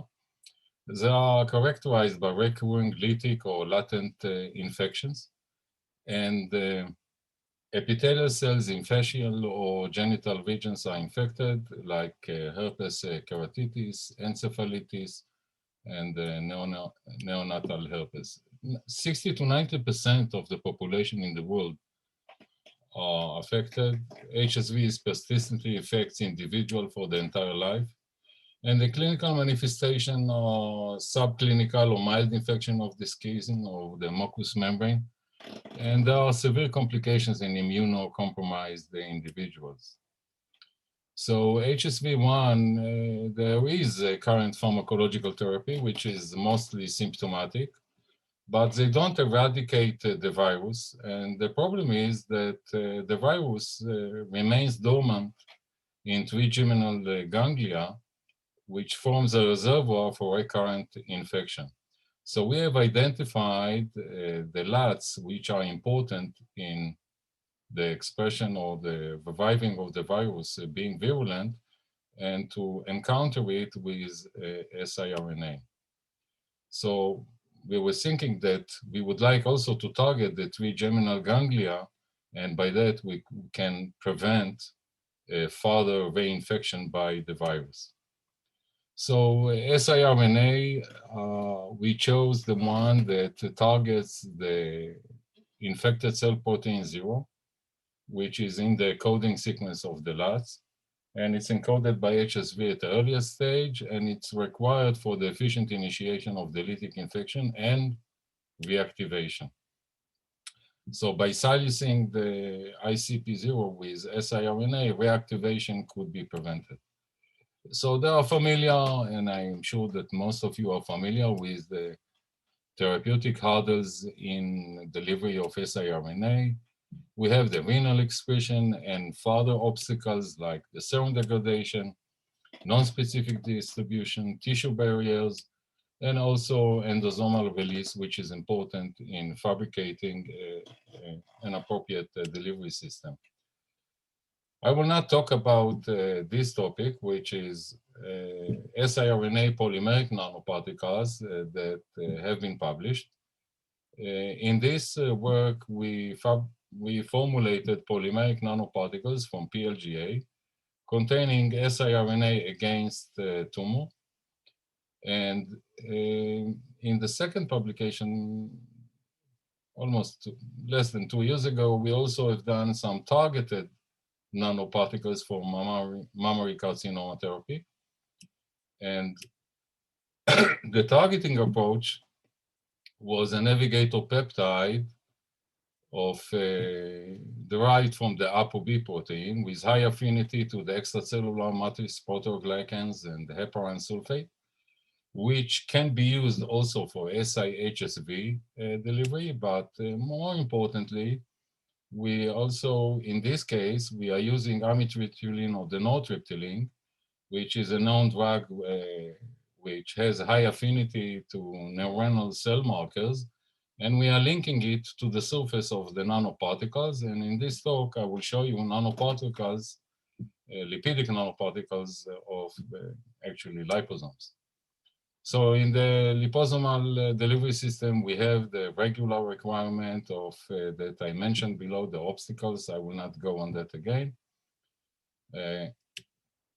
And there are several ingredients like the cationic lipids, methionine lipids, pegylated lipids, cholesterol, and of course the targeting ligand on the surface of the liposomes. So the name of the formulation that was chosen for further studies is lip-dope siHSV, and we have prepared it with different ratios. You see here the size, PDI, all of them are favorable physicochemical characteristics. And siHSV was selected by our German partners from the Fraunhofer Institute. And this is the term of the particles. So in this talk, I will describe the results on this specific formulation. So first, stability, it's the integrity of the liposomes in fetal bovine serums. The intensity of the size is similar, so they are keeping the size. And if we are looking on the integrity of the siHSV, we can see that the liposomes protect siHSV from degradation in serum, in fetal bovine serum, and in HUCAT cells. And free siRNA have, after 1 hour, partial degradation and complete degradation after 24 hours. Next step in evaluating stability is the shelf life. And we have a shelf life of the lip dope in the fridge of about 1 year regarding size, PDI, zeta potential, and siRNA integrity. Next, we measured or determined the internalization of the liposomal formulation. And on the left, you can see the qualitative determination and the quantitative. And we can see that all cells contains the liposomal formulation after 4 hours. And it was a time-dependent internalization. After knowing the internalization, we wanted to see what is the cytotoxicity of the formulation on HUCAT cells and smooth muscle cells. And as you can see, we don't have no apparent cytotoxicity. And polyethylene, which is a known complexant for siRNA, served as a control, a positive control.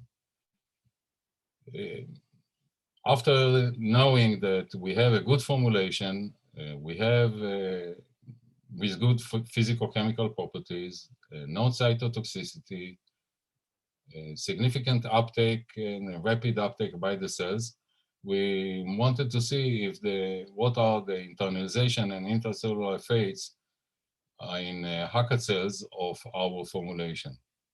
So shown here is with the lyso tracker SciFarm, which is, we labeled the siRNA using not only the siHSV, but also some of the SciFarm, which is fluorescent. And you see the merge on the right.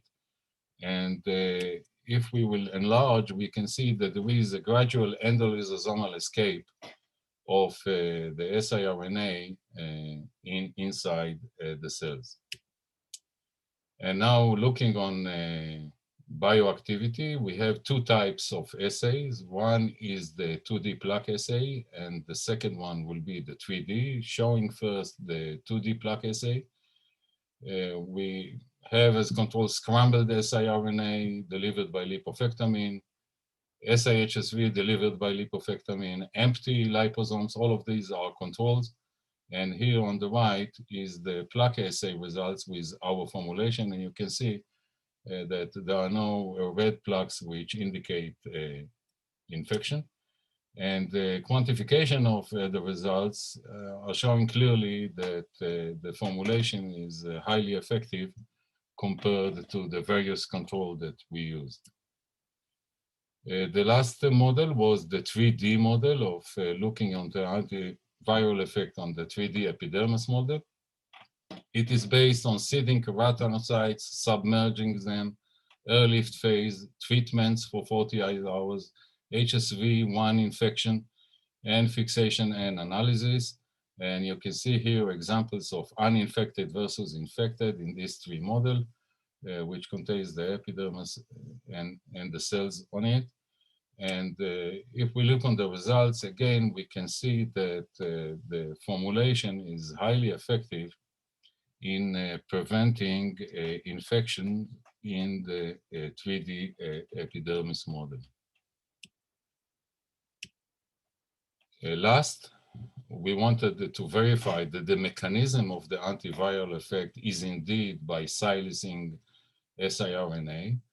And we have done some Western blot looking on ICP0 expression levels.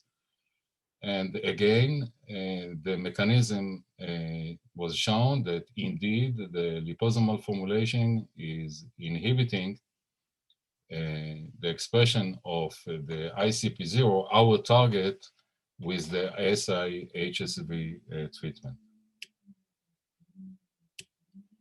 So I will conclude my talk by showing the conclusions. Effective against ICP0 was identified, the SIHSV. The liposomal formulation were developed and have possess favorable physical chemical properties. Nano size, low PDI, neutral charge, spherical shape, high loading, stability in physiological conditions, and long-term shelf life. They exhibited profound internalization, no cytotoxicity, and gradual endolysosomal escape. We have shown significant antiviral efficacy in the 2D plaque assay and the 3D epidermis model, and the mechanism was verified as being by reduction of ICP0 levels. So next experiments, we are going to examine our formulation with the targeted feasibility and also going to in vivo models.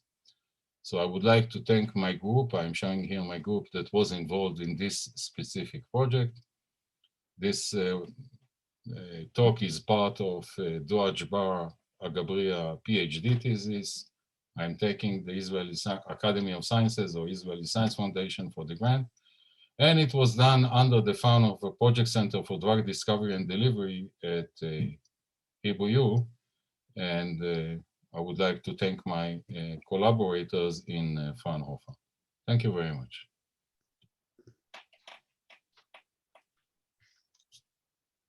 Wonderful. Thank you so much. It's a great talk, really interesting data. And I think we're covering all the bases here today. And we've talked about protein delivery and small molecule delivery, and wonderful to also hear about some new work on nucleic acids delivery. So thank you very much. And we'll come back to you and the rest of the group shortly when we have our Q&A session.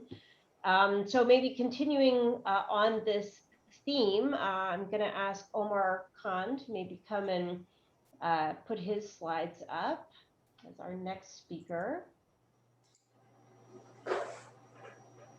All right, it's really a pleasure to have Omar with us here today. He is a recent recruit to the University of Toronto and an assistant professor in the Institute of Biomedical Engineering at UofT.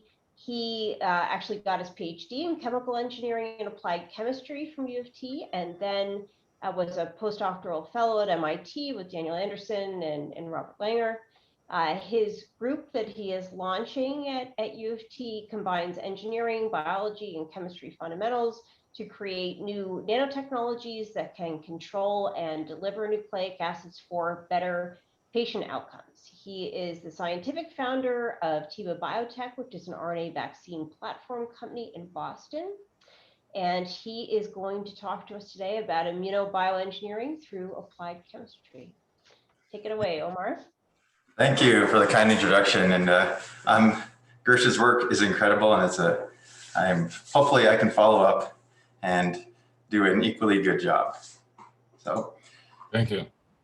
Let's begin. All right. So for our RNA, for today's talk, I want to speak in two areas, replicon mRNA vaccines and bone marrow niche engineering. So both areas are important to the immune system. One's based on prophylactic vaccines, and the other is engineering a primary lymph organ.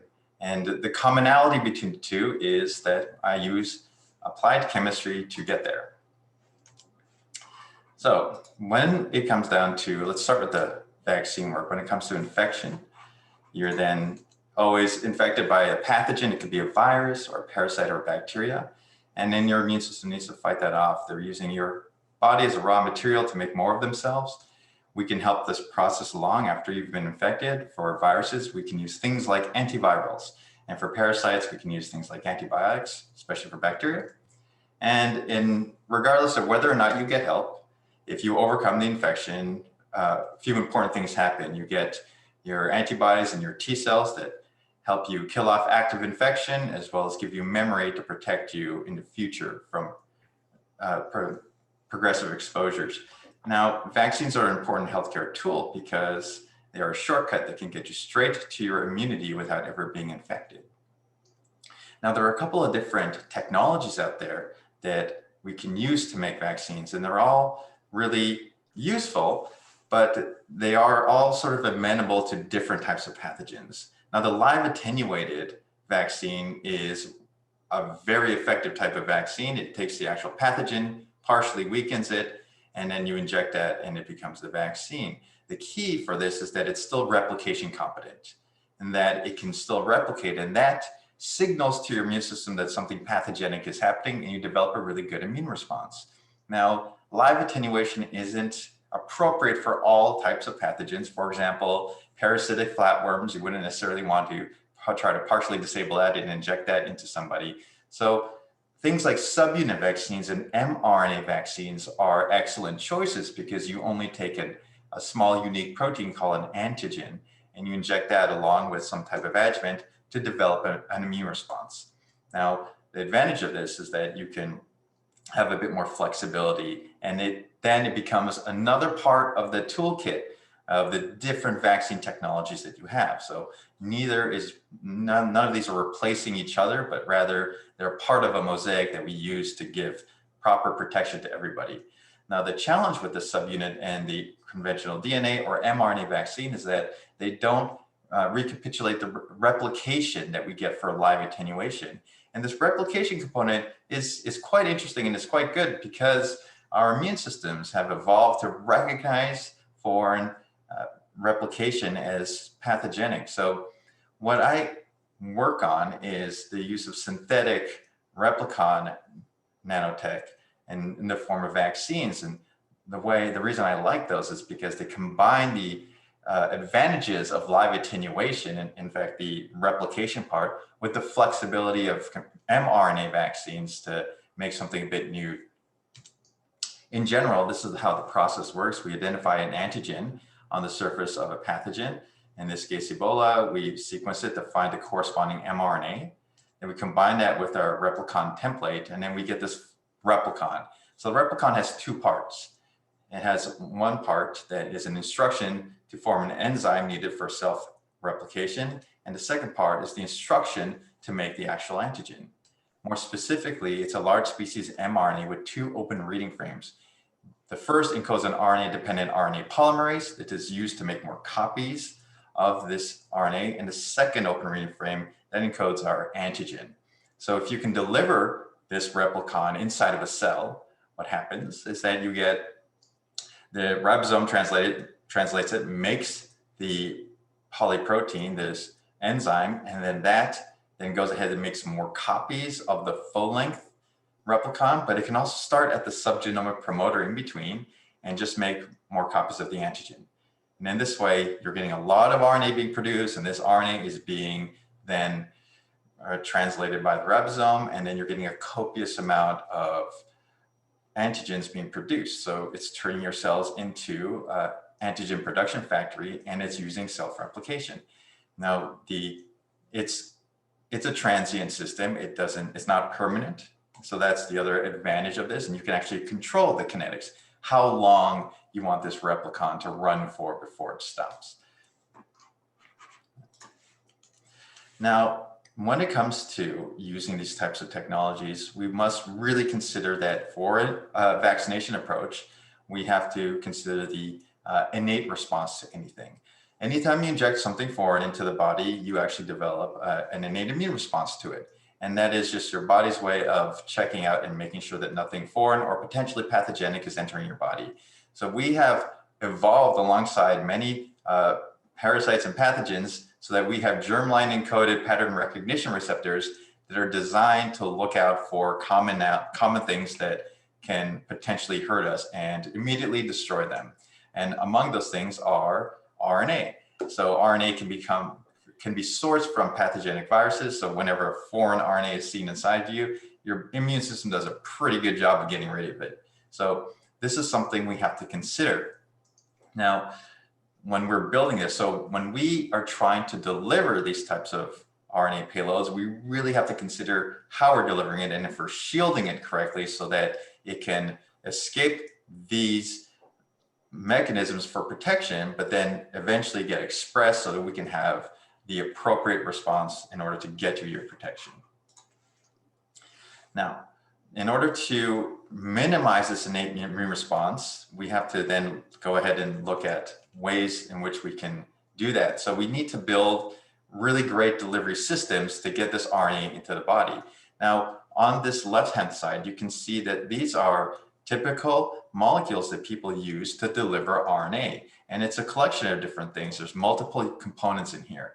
And one of the things I wanted to do is, in order to prevent an unintentional immune response to the delivery material, I wanted to make sure that this delivery material is really potent and well tolerated. So in designing a new material to achieve those needs, it was important to go back and look at what people have traditionally used to deliver this RNA. And so if you look at these molecules, you can see that, for example, this DLNDMA, it has an ionizable nitrogen here, and in this DSPC group, it also has an ionizable nitrogen. This is important because it helps you link on to negatively charged RNA.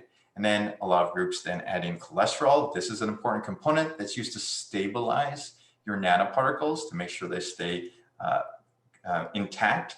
So when understanding what all of these components are used for, I tried to design all of these into a single delivery molecule that would then replace all of these different individual components. And for example, the understanding that you need multiple molecules to deliver the charge that you need to electrostatically associate your negatively charged RNA to deliver it. I increased the charge density per molecule. And by increasing the charge density per molecule, you can stick RNA more efficiently. And if you have better sticking, in a sense, it's sort of like cross-linking, you would probably then not need cholesterol as an extra component to harden these nanoparticles. Now, there are two components to these nanoparticles. There's the delivery materials, and then there's the payload. So the first thing you want to do is you want to make sure that there's no unintentional immune response to the RNA itself, because we need that RNA to get inside the cell and then be translated. So we can't have anything happening in between that would clear that RNA away. But the delivery material you're using to get it into the body the immune system can look at that, and in some cases, it actually can develop an antibody response to your delivery material. So one of the things that we used to talk about, I used to work at a refinery, and one of the jokes that went around was that the solution is always dilution. So taking inspiration from that, I looked at really improving the therapeutic index of this by reducing the amount of delivery material you need to deliver your RNA. So this graph compares the amount of delivery material you need to deliver 1 mass unit of RNA. So in orange, we see that this is the amount of RNA that you need to deliver. That orange is the amount of delivery material you need to deliver 1 mass unit of RNA. So that's blue, 1 mass unit of RNA across all these. So for the GSK cationic nanoemulsion materials, you need about 250 mass units of delivery to deliver 1 mass unit of RNA. And Novartis had an LNP system that they ended up selling to GSK as well. You needed about 40 mass units of delivery material to get 1 mass unit of RNA in there. And for the materials I was making, the modified dendrimers, I needed 5 mass units of delivery to get 1 mass unit of RNA. So in this way, we're reducing exposure. By showing the immune system far less foreign material, we have a better chance of then not triggering some kind of unintentional immune response. So for these delivery materials, they are then coming from this first principles approach and building them. We can see that they are able to complex the RNA really well. You get this nice monodispersed population of nanoparticles. And in fact, the nanoparticles, they form these beautiful spherical lamella where you have the RNA and the delivery molecules sticking together, folding over, pulling in other RNA, folding over until you get this nice lamella. It's more like a ball of yarn than it is a bubble that's loaded with stuff inside. And that really helps with efficient packing. Now, we have done this work to make really efficient delivery materials, but then what about the RNA? So we know that if you try to just inject RNA into the body without any kind of protection, it will trigger an immune response.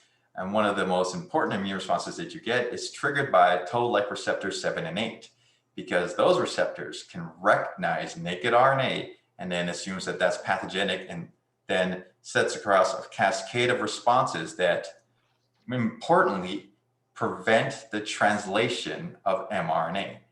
Because if it's seeing foreign RNA, it doesn't want a cell to inadvertently translate it. So it sets off this cascade that really then protects your cells. So we want to make sure that your material is protected, and we don't want to prematurely show it until it's been delivered and it's inside the cell. Once it's inside the cell, then we want it expressed. So then it should be released. So we did these long-term stability, we did these stability studies where we formulated these nanoparticles and tested the different molecular structures and saw which ones can hold together longer, and in doing so, shield the RNA from premature exposure.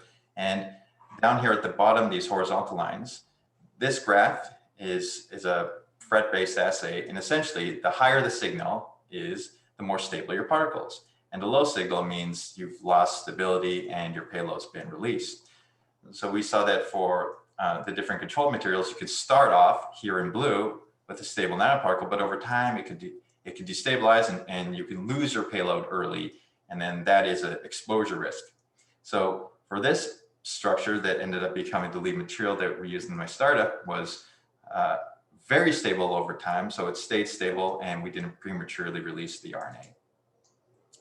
Now, one of the other things that, that we did a bit differently was the concept of adjuvants. Adjuvants are an excellent tool, and it's really well used in things like subunit vaccines where you inject a protein, you add in an adjuvant, and then to get your response. Now, I kind of went the opposite direction of this because my understanding was coming from more of a chemical engineering and bioengineering approach was that if I pre-adjuvant the system, then I light up innate immune responses that will then in turn shut down the ability to express exogenous mRNA. So what I really wanted was no adjuvanting, because I recognized that my payload is not a protein payload, it is an RNA payload. So if I can quietly deliver this RNA, then that would give us a lot more opportunities to then more efficiently express it. So the hypothesis was that prematurely adjuvanting this RNA system would diminish its ability to work. So the first thing we did is that I took this delivery material and I screened them. We know that a lot of adjuvants have been characterized, and we know what cytokines they elicit in the body. So we injected these materials at doses much higher than we would for a normal vaccine application. And then we looked at these cytokine levels. And then we saw that the changes in cytokines were non-significant. So we were happy that it wasn't eliciting the cytokine storm that's associated with common adjuvants. Now, in order to actually test this out in animals, we turned to my good friend Chris Cooper, who at the time was at the US Army Institute for Infectious Disease Research. We had been developing a previous Ebola vaccine with him. And we decided to use one of the Ebola kind of trials that we were working on and then run this adjuvanting trial as well as another arm to see what would happen. So we had these two replicons that expressed the glycoprotein in VP40, proteins from Ebola, and then they self-assembled to form like a virion. And then that was the payload inside our vaccine nanoparticles, and we vaccinated animals, and then we exposed them to see what would happen. And so here's what happened. When you have your animals and they have just received a control vaccine, by day 7, everybody dies. Now, if we then look at one of our normal vaccines that we took their RNA vaccines and we vaccinated animals, we saw 6 out of the 7 animals survived. And now look what happens when we add in an adjuvant. So when we adjuvant the system by adding an adjuvant in along with the vaccine, we see a suppression of our efficacy.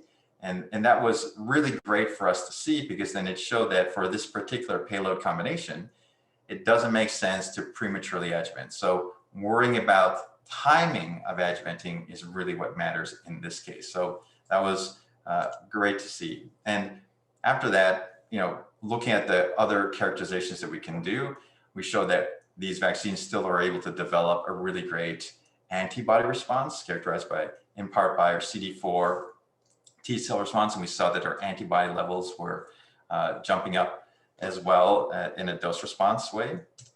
And then we also looked at our cytotoxic T cell response, and we saw that we were getting a really great CD8 T cell response, and that T cell response was sustained over time by virtue of our ability to self-replicate over a finite period of time.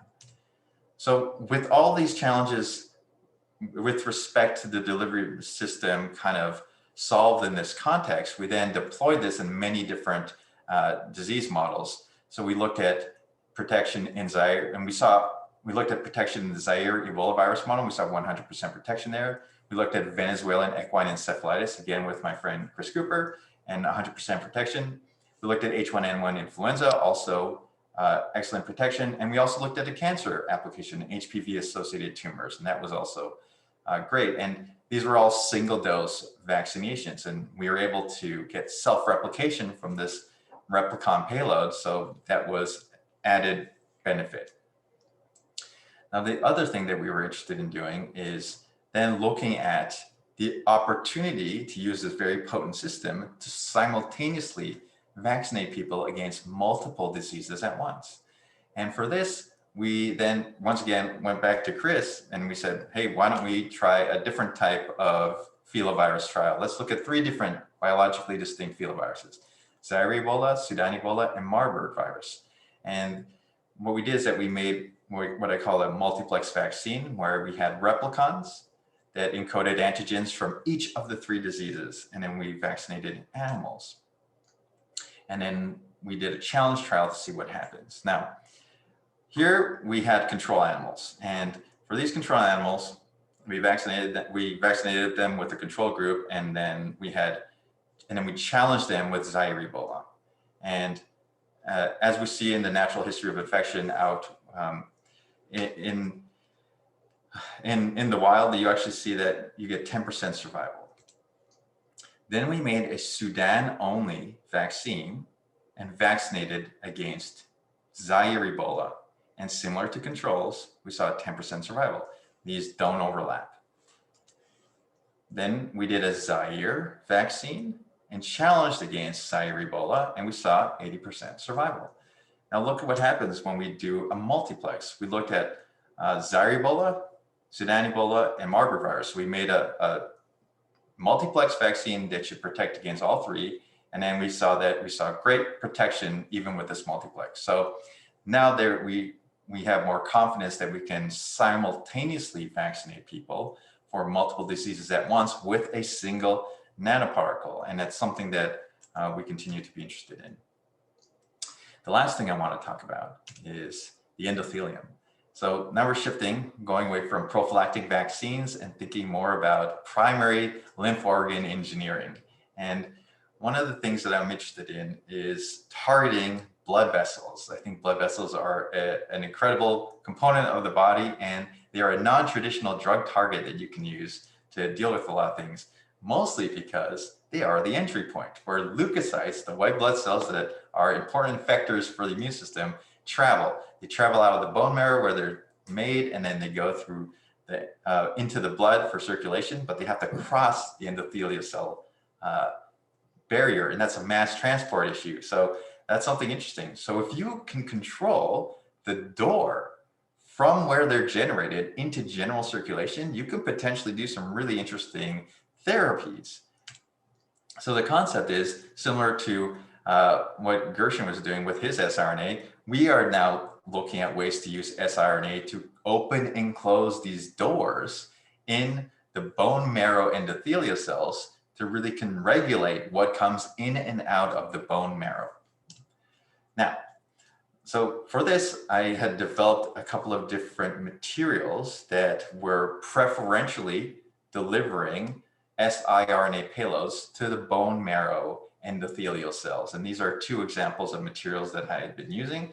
And so we are seeing between 40 and 50% knockdown of target genes in the bone marrow endothelial cells. So now we have this ability to get siRNA into these bone marrow cells, endothelial cells, and potentially open and close doors. So one of the things we wanted to do was control this egress of these white blood cells from the bone marrow into general circulation. And to do that, we looked at MCP1, monocyte chemoattracted protein 1, and that is expressed in your bone marrow endothelial cells, and it is used to help open and close the doors in your vasculature in the bone marrow. So we see that so we did this interesting study, and it was a myocardial infarct model. Here, during the infarct and during the recovery process, you can actually have an influx of too many white blood cells, and specifically monocytes and macrophages. And when they come in there, they are meant to help clean up debris and help with the repair process, but sometimes it goes overboard. And what we often see is that in these infarct models and in people as well, you have too many of these monocytes and macrophages, and they actually contribute to the formation of too much scar tissue. So our idea was, if we can stop these monocytes from exiting the bone marrow during the healing process, then we can actually reduce their number in the damaged heart tissue, and then in doing so, reduce the amount of scarring. So we treated animals with siRNA with MCP1. So our nanoparticles went to the bone marrow endothelial cells, shut the door by silencing MCP1, and these monocytes weren't able to come out. And we saw that with this treatment, an absolute reduction in the amount of scar tissue, which was really great to see. Now, what we then saw was, okay, let's look at the amount of monocytes in the heart tissue after infarction. And we saw that indeed we were seeing not just less scar tissue, but we're seeing less of these monocytes inside the scar tissue, which was great. And where are those monocytes? They are still inside the bone marrow. So you can see here, we then quantified the number of monocytes that were in the bone marrow, and we can see that they are still being generated and they're in there, but we've shut the door so they're not able to get out. So we're looking at the mass balance of this, and we see that, okay, they're not in the heart. Where are they? We've confirmed that they're still in the bone marrow. So we've kind of closed that mass balance to show that it works. So now what we're doing is that we're expanding this. Similar to the vaccine work that we're doing, where we're looking at simultaneously vaccinating people against multiple diseases at once. Now we're looking at simultaneously controlling multiple events in the bone marrow endothelial cells to then coordinate a more complex therapeutic for people with a variety of diseases. So again, another type of multiplexing therapy. So with that, I'd like to acknowledge my new group, in particular, Alana Manning, who does a lot of the bone marrow work, and Anson Lau, Grayson Tilstra, and Julien Couture-Senecal, who are working on the delivery materials as well. And obviously to my old supervisors back at MIT, Dan Anderson, Bob Langer, and of course, my great friend, Christopher Cooper, who is now at IIV and doing a lot of hard work making HIV vaccines. So, and running and setting up human clinical trials there. So with that, I'd like to thank you all for your patience and with me, and turn it back over to Shanna. Thank you. Great, thank you, Omar. Amazing stuff.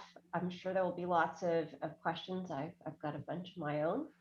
I want to invite all the speakers to turn their cameras on, and I want to invite all of our attendees to put some questions forward. I can start with a few, but I hope that we'll see some from our attendees. And then of course, our panelists, our speakers, you're very welcome to ask one another questions, and maybe we can start with some scientific questions, and then maybe in the second half, we can talk about maybe some more general topics.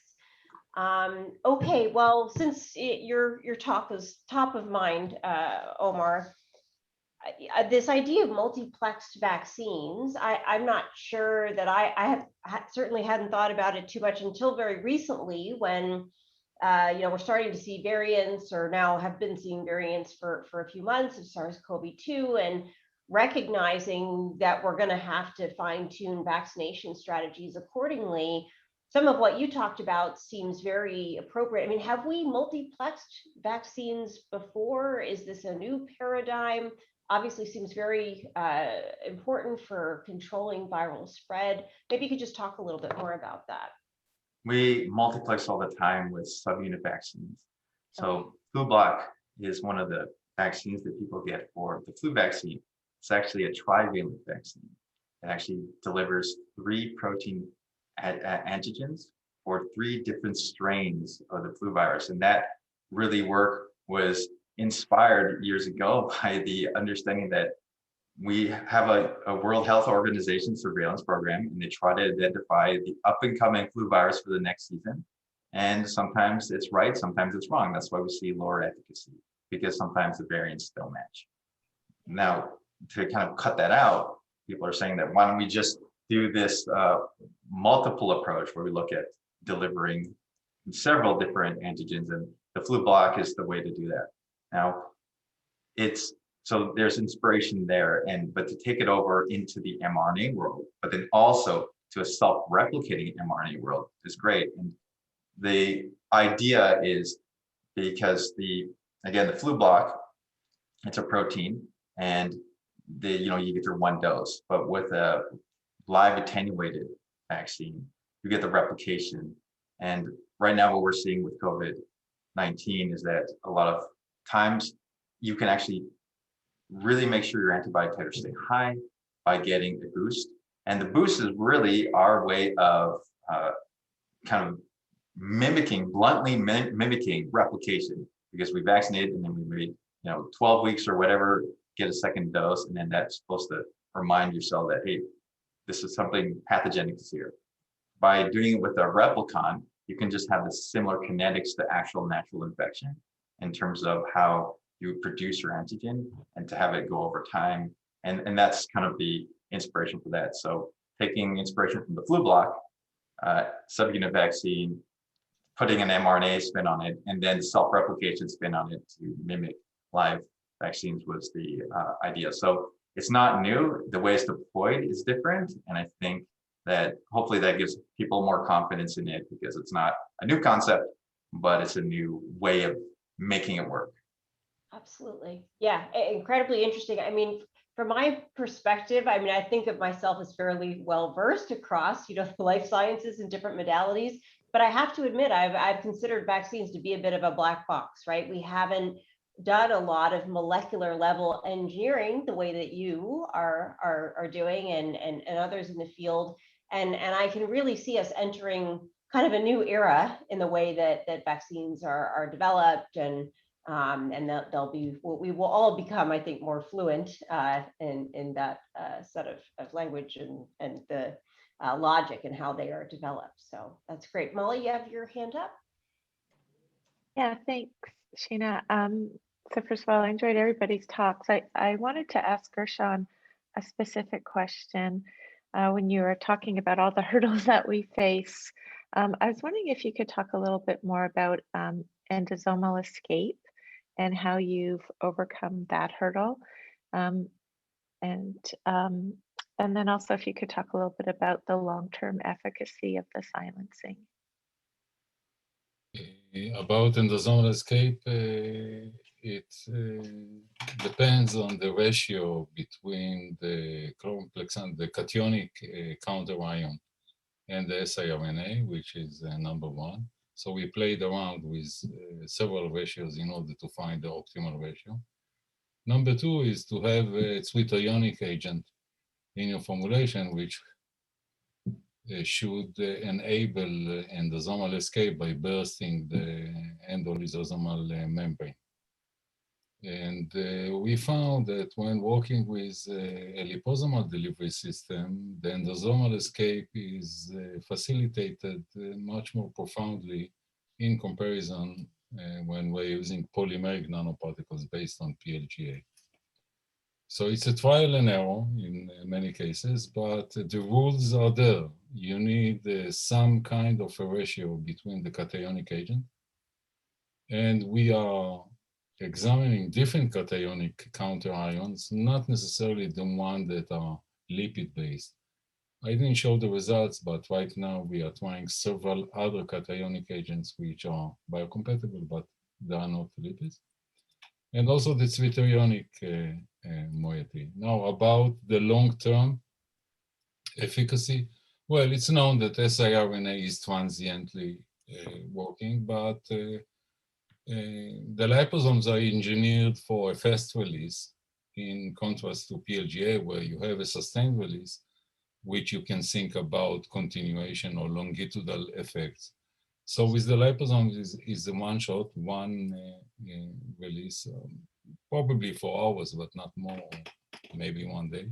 And repeated injections, that's until you cure, that's the idea. Great, thank you. Omar, you have a hand up? Yeah, Gershon, I was wondering, have you also looked a lot at your chemical modifications to the siRNA? For another application, we're kind of wading through a lot of the different types of overhangs we can do and the nucleotide modifications, and there's so many. We were working with IDT for that, and they're like, here's our catalog. There's a million things you can do. You're like, oh man, there's a lot to do, a lot of screening to figure out. Because I think part of me wants to appropriately pair my application with the overall stability of the siRNA with the hope that I can reduce dosing. And I know with Alnylam, when they put up the first siRNA drug, so we had worked with them a little too, and they had these incredible enhanced stabilization chemistries, but they were, depending on the chemistry, if we're better in certain cell types than others. So some of their enhanced stabilization chemistry was wonderful for hepatocytes. So liver, crazy, they got months of efficacy. But when you dumped it into an endothelial cell, it didn't work as well. And it was just incredible to kind of realize that, at least in that context, how stabilization chemistry can affect your target cell types utilization of the RNA. And I was, how are you been thinking about these sorts of things? Because it's a slippery slope. Okay. Well, thank you for the question. And number one, we didn't try or experimented any modification on the siRNA because we are concentrated on the delivery system. But number two, answering your question, you can approach the one on my screen. He's just next to me. Eilon Yevin is there. He's an expert on modification of siRNA. And we are about 50 feet from each other at the School of Pharmacy, and he can answer you about modification of siRNA and how to work with that. But as I've said, we are concentrated on the delivery rather than on the modifications of the siRNA. So Eilon, please comment. Yeah, I mean, hi there. So yeah, I mean, you're right. The amount of options are mind-boggling. But I would say you could start with very simple things, like to introduce something very simple, like a 2' O-methyl RNA at certain positions on the guide strand, which reduce immune response. So you can do very simple, really simple modifications on the siRNA. Sometimes also to design not the standard 21, 19+2 with the overhang. It's not always ideal. Sometimes you can find something that are much more potent. For example, using a blunt-ended 19-mer siRNA, we find these much more potent than 21 overhang. So there are many tricks there, but I would definitely go with something simple, just minimal modification. Thinking of also the expense of these to make these molecules, right? They're not cheap. So I would definitely compare 1 or 2 or 3 series, but just go very simple. And I mean, I think your delivery system is really amazing. So maybe that's your flag. That's what you should put your emphasis on. I would count. I'm sorry, just one comment. I would count on your magnificent delivery system as I'm trying to count on my delivery system. Exactly. It will protect the siRNA. So without playing around with the siRNA, just concentrating on the delivery, because if you are on both of them, it's a major task. I mean, the only thing maybe I would put more emphasis on is on off-target effects. Because I mean, your siRNA will be potent, but you always have to keep in mind that these molecules can affect other genes. They can have like microRNA-like activity, and sometimes you don't want that if you want to be very specific for a target gene. So that is maybe something to keep in mind, and there are very simple strategies to get that. So so that I would say that would be more the focus, and I agree with Gershon that if you have a very good delivery system that that protects your siRNA, then you're in good shape. I just wanted maybe if I can ask only one more question for you, Omar. Well, maybe 2 quick questions. Is one, do you have any concern about this replication system that you're using in terms of over-exhausting the system? I mean, making too much RNA? That's my first question. And my other question is, can you say, actually it's 3 questions. The second question is, can you say anything about the release profile from these dendrimers? Is it, can you control it? Is it too sluggish? And so on. And the third is, can you say anything about the safety profile of these dendrimers?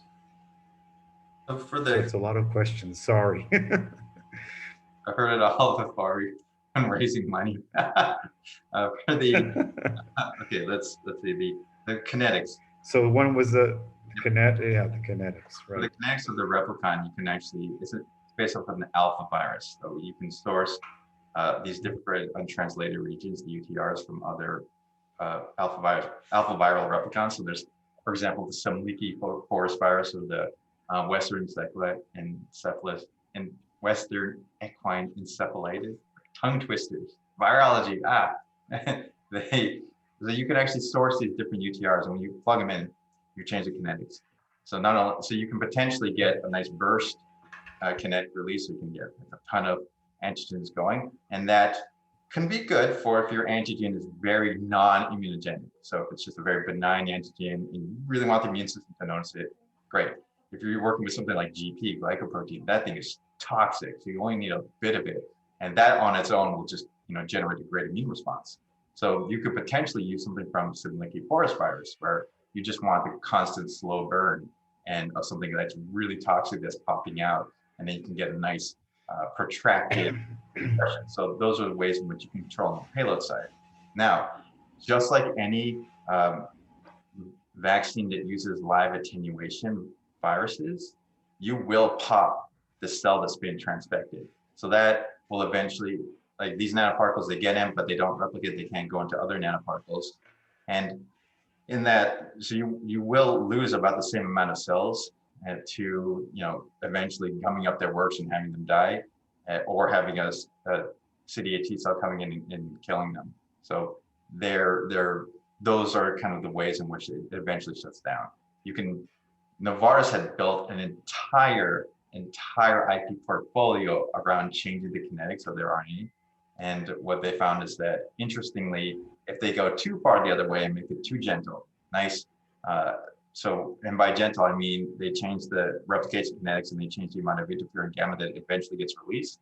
They saw that their efficacy of their vaccine really dropped. So it's a balance, and you have to kind of figure it out. And the tricky part is now it's balanced, but it's also balanced on your antigen, how toxic that is. So it's a platform, but then when you go to indication, then you have to really reevaluate everything. So it's a bit tricky. So kinetics of controlled release. Now, you can actually change the charge density in these dendrimers, and then that can change how sticky they are. And then you can then in turn, your controlled release can be altered. So there's a lot of molecular tricks you can do on the delivery side. And then finally, in terms of the biocompatibility and safety of the material, a lot of the materials that I was using are polyamide based, and these have been actually used in many other applications. And because they have this really a ton of amide groups, they seem to be always consistently clear through the renal system as nitrogenous waste. As long as you have your molecular weight right, I think we heard a lot of that from Christine about how molecular weight can be a great predictor. It also is a great predictor in terms of your clearance of polyamide and how safe they are. So there's a window for your molecular weight for those, and then they tend to be really well tolerated up to a certain generation. Thank you. Great. Okay, thanks, guys. That was a great set of questions. Why don't we turn things over to the protein small molecule people for a few minutes, and maybe you guys could talk a little bit. I mean, we're talking about precision medicine, and precision medicine, we think a lot about, is a drug going to help a patient, and then trying to take into consideration the genomic background or proteomic background or something that may be going on within individual subsets of patients. But I don't know that we've yet extended that mindset over to these delivery approaches, right? Every person's likely going to be a bit different. Men, women, people with different physiological characteristics. So those of you who are developing new vehicles or crunching the numbers and stats around new formulations, how do you think about that? How much variability do you see in your model experiments, and how do you think that could be extrapolated to the human population? Christine? Wasn't sure how to put my hand up, but I guess the old-fashioned way worked. Perfect. Thank you. I think that's those are really important things to think about, Shayna. And I think as someone working, a lot in nanomedicine and seeing a lot of the nanomedicine work here, and I think Ofra spoke a little bit in her presentation around the EPR effect. And to some extent, our field, I think, has recognized when it comes to delivery, the heterogeneity, like in the human presentation of the disease. and we totally, see that we get these fantastic results in our animal models, and they just don't translate clinically, in particular when you're going into really advanced patient populations in phase 1, which you are often with cancer. But the issue, I think, is around the cost of, and we saw, like, Merrimack was a great example for me of a company that was really moving forward strong kind of research efforts along with their drug development efforts. And they had this copper 64 labeled formulation that they were using in patients to identify those who are likely to respond to some of their nanomedicine therapies. But it was the cost in part of developing, right, that diagnostic agent, which will then predict which patients to treat. Having said that, without embracing that and recognizing that and stratifying patients accordingly, we are seeing failures. And I think that's where some of the criticism of nanomedicines comes from. And so it's unfortunate. So I as a field in drug delivery formulation science, I wish we would better embrace the need to pursue precision medicine. And the industry also has to embrace that, because I think we would see greater success stories. Like with the HER2 targeted therapies, if you weren't able to measure HER2 levels in patients, the trials would have failed. And so it's just, we've got to get into that thinking. But I was really encouraged by Merrimack and hoping that others would follow. And then of course, Merrimack is no longer, and others haven't followed. Those are just a few thoughts from me on that. Those are great points. And it's always a matter of convincing, the healthcare system to invest in those tools to get the efficacy profiles. Ofra, you have something to add? I would just want to add to that. From our experience, comparing different, let's say if we are talking about oncology, just comparing different tumors, ex vivo, 3D, and all the mimicry that we can, offer in the current models, we see a lot of differences between the permeability of the different tissues. So I really share your thoughts about it, because we need more holistic way of looking at the physiology here. I mean, the ex vivo models show that we have a huge issue of heterogeneity. Yeah. Molly, Evie, anything to add on this point? Molly, you got your hand up. Yeah, so it's really a fantastic point. So I'm really glad that you brought it up, Shana, and I agree with some of or what Christine and Ofra have mentioned already as well. I know that I think at least Fusion Therapeutics which is a nano imaging company, or was thinking about the theranostic approach. So, doing that idea of pre-screening and then coming in with the therapeutic for those that it would be useful for. So I think that is an idea that will come back in additional companies as well. And I was just thinking a little bit as you asked that question, because I do think we think, and Omar used the word platform technology, right? So we think about these as being, just give me the specific molecule and then we've got the platform. So that becomes generic as opposed to individualized. But I do think it's a really good point that we should think about a little bit more in the context of precision medicine. And one of the things I was thinking about is in cancer, or some cancers, hyaluronan is overexpressed, and it's used as a determinant of how bad that cancer is. And certainly in glioblastoma, we're now understanding that the more invasive the phenotype, the worse the outcome will be for the patient. And so as we understand, I would say maybe more about the extracellular environment and get those signatures, then perhaps that is a mechanism for us to think about targeting to the ECM and designing our vehicles, to target that ECM environment some more. And so that might be an avenue that we can think about and pursue in the future. Absolutely. Omar, is your hand up from before, or is it a new hand? No. I really like what Ofra said about taking a more holistic approach. I think it's actually timely and applicable to other areas too. We have found that when it comes to vaccine efficacy, when you look into the haplotypes of people and trying to, for example, look at the haplotypes of their MHC molecules and how well they present antigens to the immune system, that's making an impact. And it's in part one of the ways in which we see varying levels of efficacy for a single vaccine across a large population.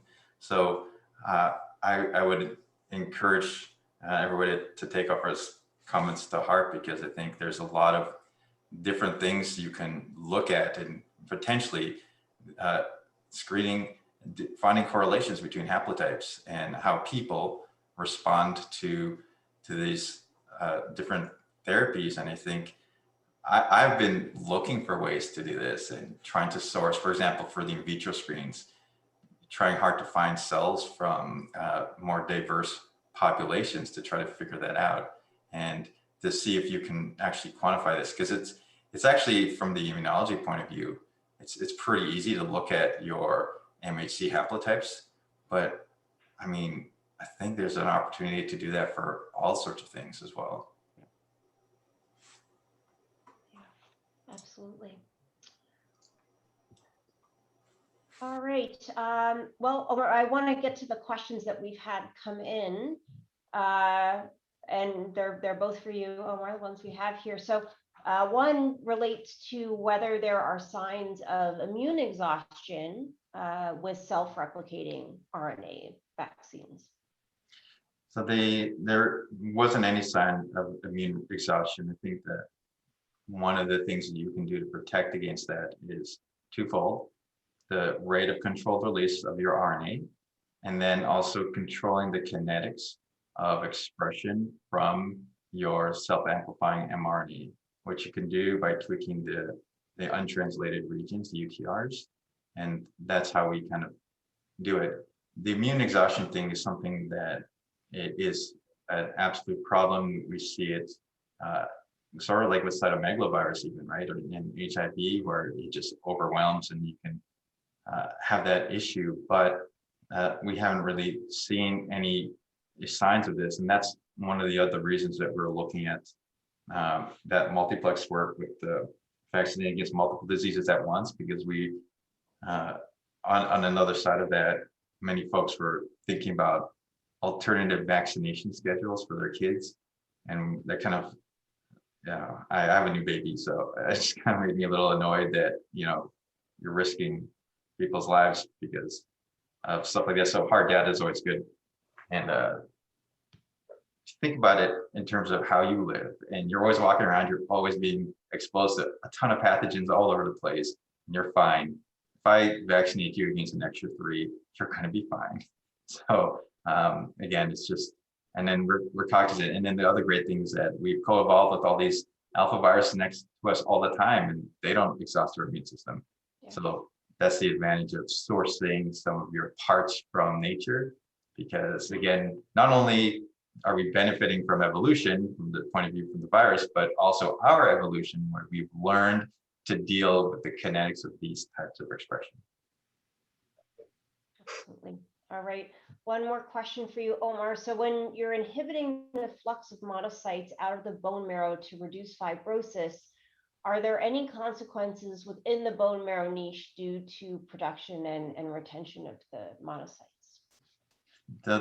One of the primary concerns we had, are we going to blow up the bone marrow as we're overfilling them with those leukocytes? But though this goes back to the conversation we're having with the types of modifications you do on your siRNA, and that we treated this as an on-demand therapy. So you recall the original homeostasis after you remove the therapy, and then things recover fairly well. So it's something that will come up for long-term therapies that we have to consider. So haven't looked at it, but I'm glad you are also seeing that as a challenge, because it definitely is.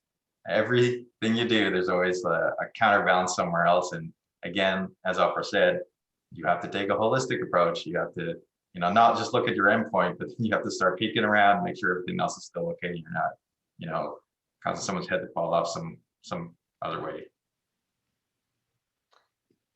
Great. Okay, I'll get to you in a second, Molly. I have a question coming in from Michael Sefton that I feel very much needs to be addressed. This is a great one. He's saying, hello, Gershon and Avi at UofT.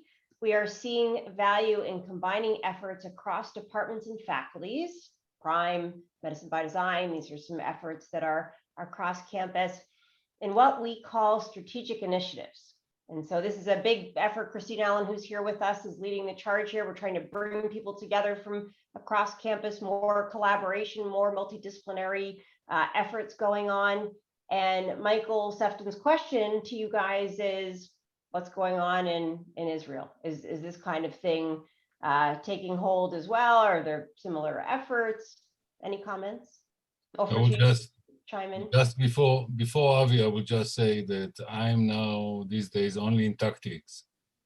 Concerning strategy, Avi should answer it because he's the head of the school. I know there is a strategy, but in general, our school is united. All the people are in different disciplines, but in general, they work together. We are one institute, and we promote any collaborations, and it is a matter of personality. Now, I'm working with Ofra Benny because she is an expert in engineering and tissue engineering, and I'm making the polymers, and it is natural that Ofra will work with me on a certain. We have now a new student to work on mutual. But this was all the time. I used to collaborate with Gershon 20 and 30 years ago, and with other people. But now it is more common to collaborate because the technologies are so diverse, and you cannot do in your lab to have all technologies. It's better to spread the knowledge and have collaborations and get the best of the two, and instead of doing everything in your lab. Yeah, completely agree. So it sounds like we required maybe a little bit more self-organization or institutional nudge to organize, whereas you guys do it more organically, which is great. I think part of it is our size and how spread out we are, and maybe there is a little bit of a tendency to be more siloed than we should be, and so we're breaking out that, which is wonderful. But certainly more to be done so that then we are in the same place as you guys. That's great feedback. Molly, did you want to chime in? I think you're muted, Molly. Yeah, I know. I'm so sorry. Thank you. I wanted to just come back to the science a little bit, and Avi talked about a trial that we were talking about, I think, Septicin. You said it was a collaboration with Abbott, and it passed phase 2, but then they decided not to pursue it. And I was wondering, sort of, I guess, why? Was the effect just not enough? And have you been able to do something better now with some of your new materials, or with the market wasn't big enough? Or I think it'd just be interesting just in terms of learning. Okay, so this is a general issue, how we raise money for pursuing clinical trials. We can do, I assume that each of us has many projects that could reach clinical trials and the product, but the amount of money that is invested in clinical development is very few. It's very little compared to the number of projects that are available to proceed. In our case, Abbott, it was in 2006. They developed, they passed the phase 2 clinical trials successfully. The FDA encouraged them to continue, but they invited me for a special session that they do once a year. They take all the projects that they invested in clinical trials, and then let's say in our case it was about 6 or 7 technologies, and they invited me to tell me that they decided on 3 projects to proceed because they cannot continue with all of them, and unfortunately, I was dropped. And so what I wanted to do is just to take the technology and pass it to another company, but they say that this is not the policy of Abbott. Okay, so even they passed it, they stopped, and now we proceed with this with the same concept, which is interesting that there is no biodegradable injectable formulation for antibiotics for treating osteomyelitis, and this was the same situation was 20 years ago or even 25 years ago. And I wonder why people are not investing on this. And my feeling is that companies are very traditional. Okay, injectable of controlled release formulation for weeks is not in the general doing of these companies, and if they are not forced to do it, they will select another project. And there are many projects outside. I see. I think it's, one of the things that I've tried to say or encourage drug companies to do is to think about the way they're going to deliver their molecules at the same time as they're developing their molecules, which that's what, when you were just speaking, that's what made me think of that. And but I think a lot of them are reticent to do that. But I think, as Christine pointed out, like, we wouldn't have these mRNA vaccines if we didn't have the lipid nanoparticles to deliver them. So, like, you really do have to think in tandem in terms of the biologic and how to deliver them.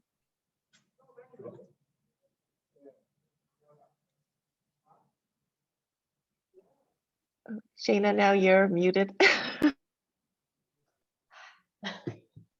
Omar, I'm just saying, please go ahead. And in my experience, I've seen some shifts between big pharma and what they do. For example, in Novartis Chemistry, they had an incredible R&D arm, and they would make all of these materials in-house. And then eventually they figured out that this was costing them a lot of money and their burn rate was too high.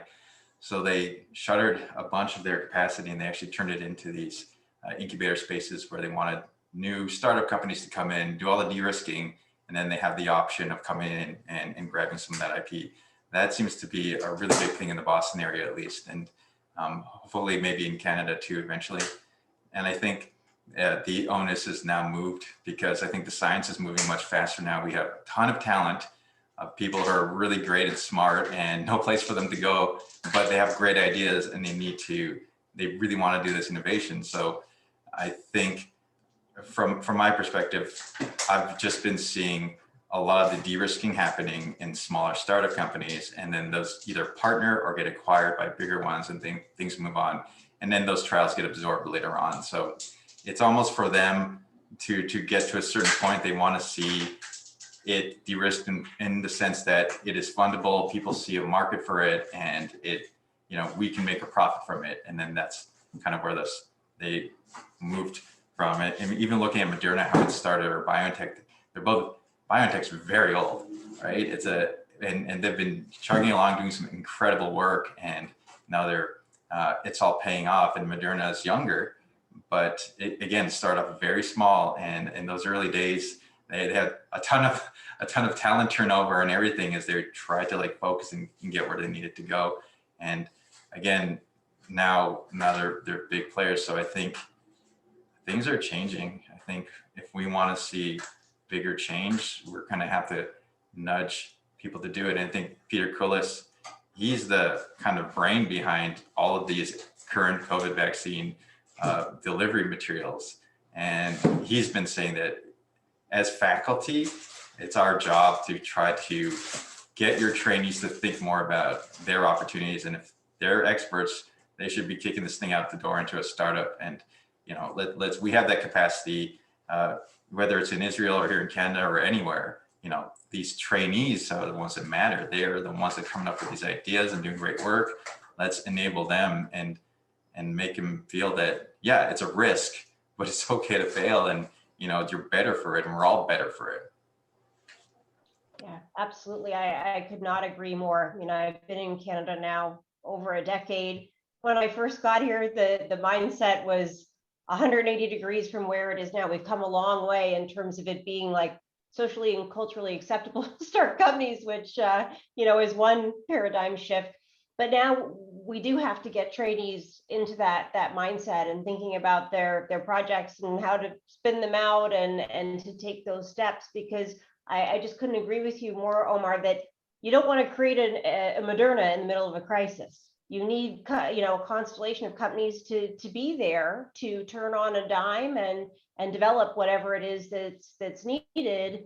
And, when there isn't a pandemic at hand, to be accelerating all the other breakthroughs, right, that we need to care better for people with different diseases. So I think that's got to be our next big push in Canada, is for the numbers of startups to come up, because we are seeing successes, and Epsilera and Vancouver and Fusion and Repair, all of these great companies that have experienced tremendous growth over the last year and raised significant amounts of money, and we have to keep the momentum going. So couldn't agree more. All right, other questions from the panel? I don't see any more from our attendees, but if people have other questions, topics to put in front of this group, you're welcome to chime in.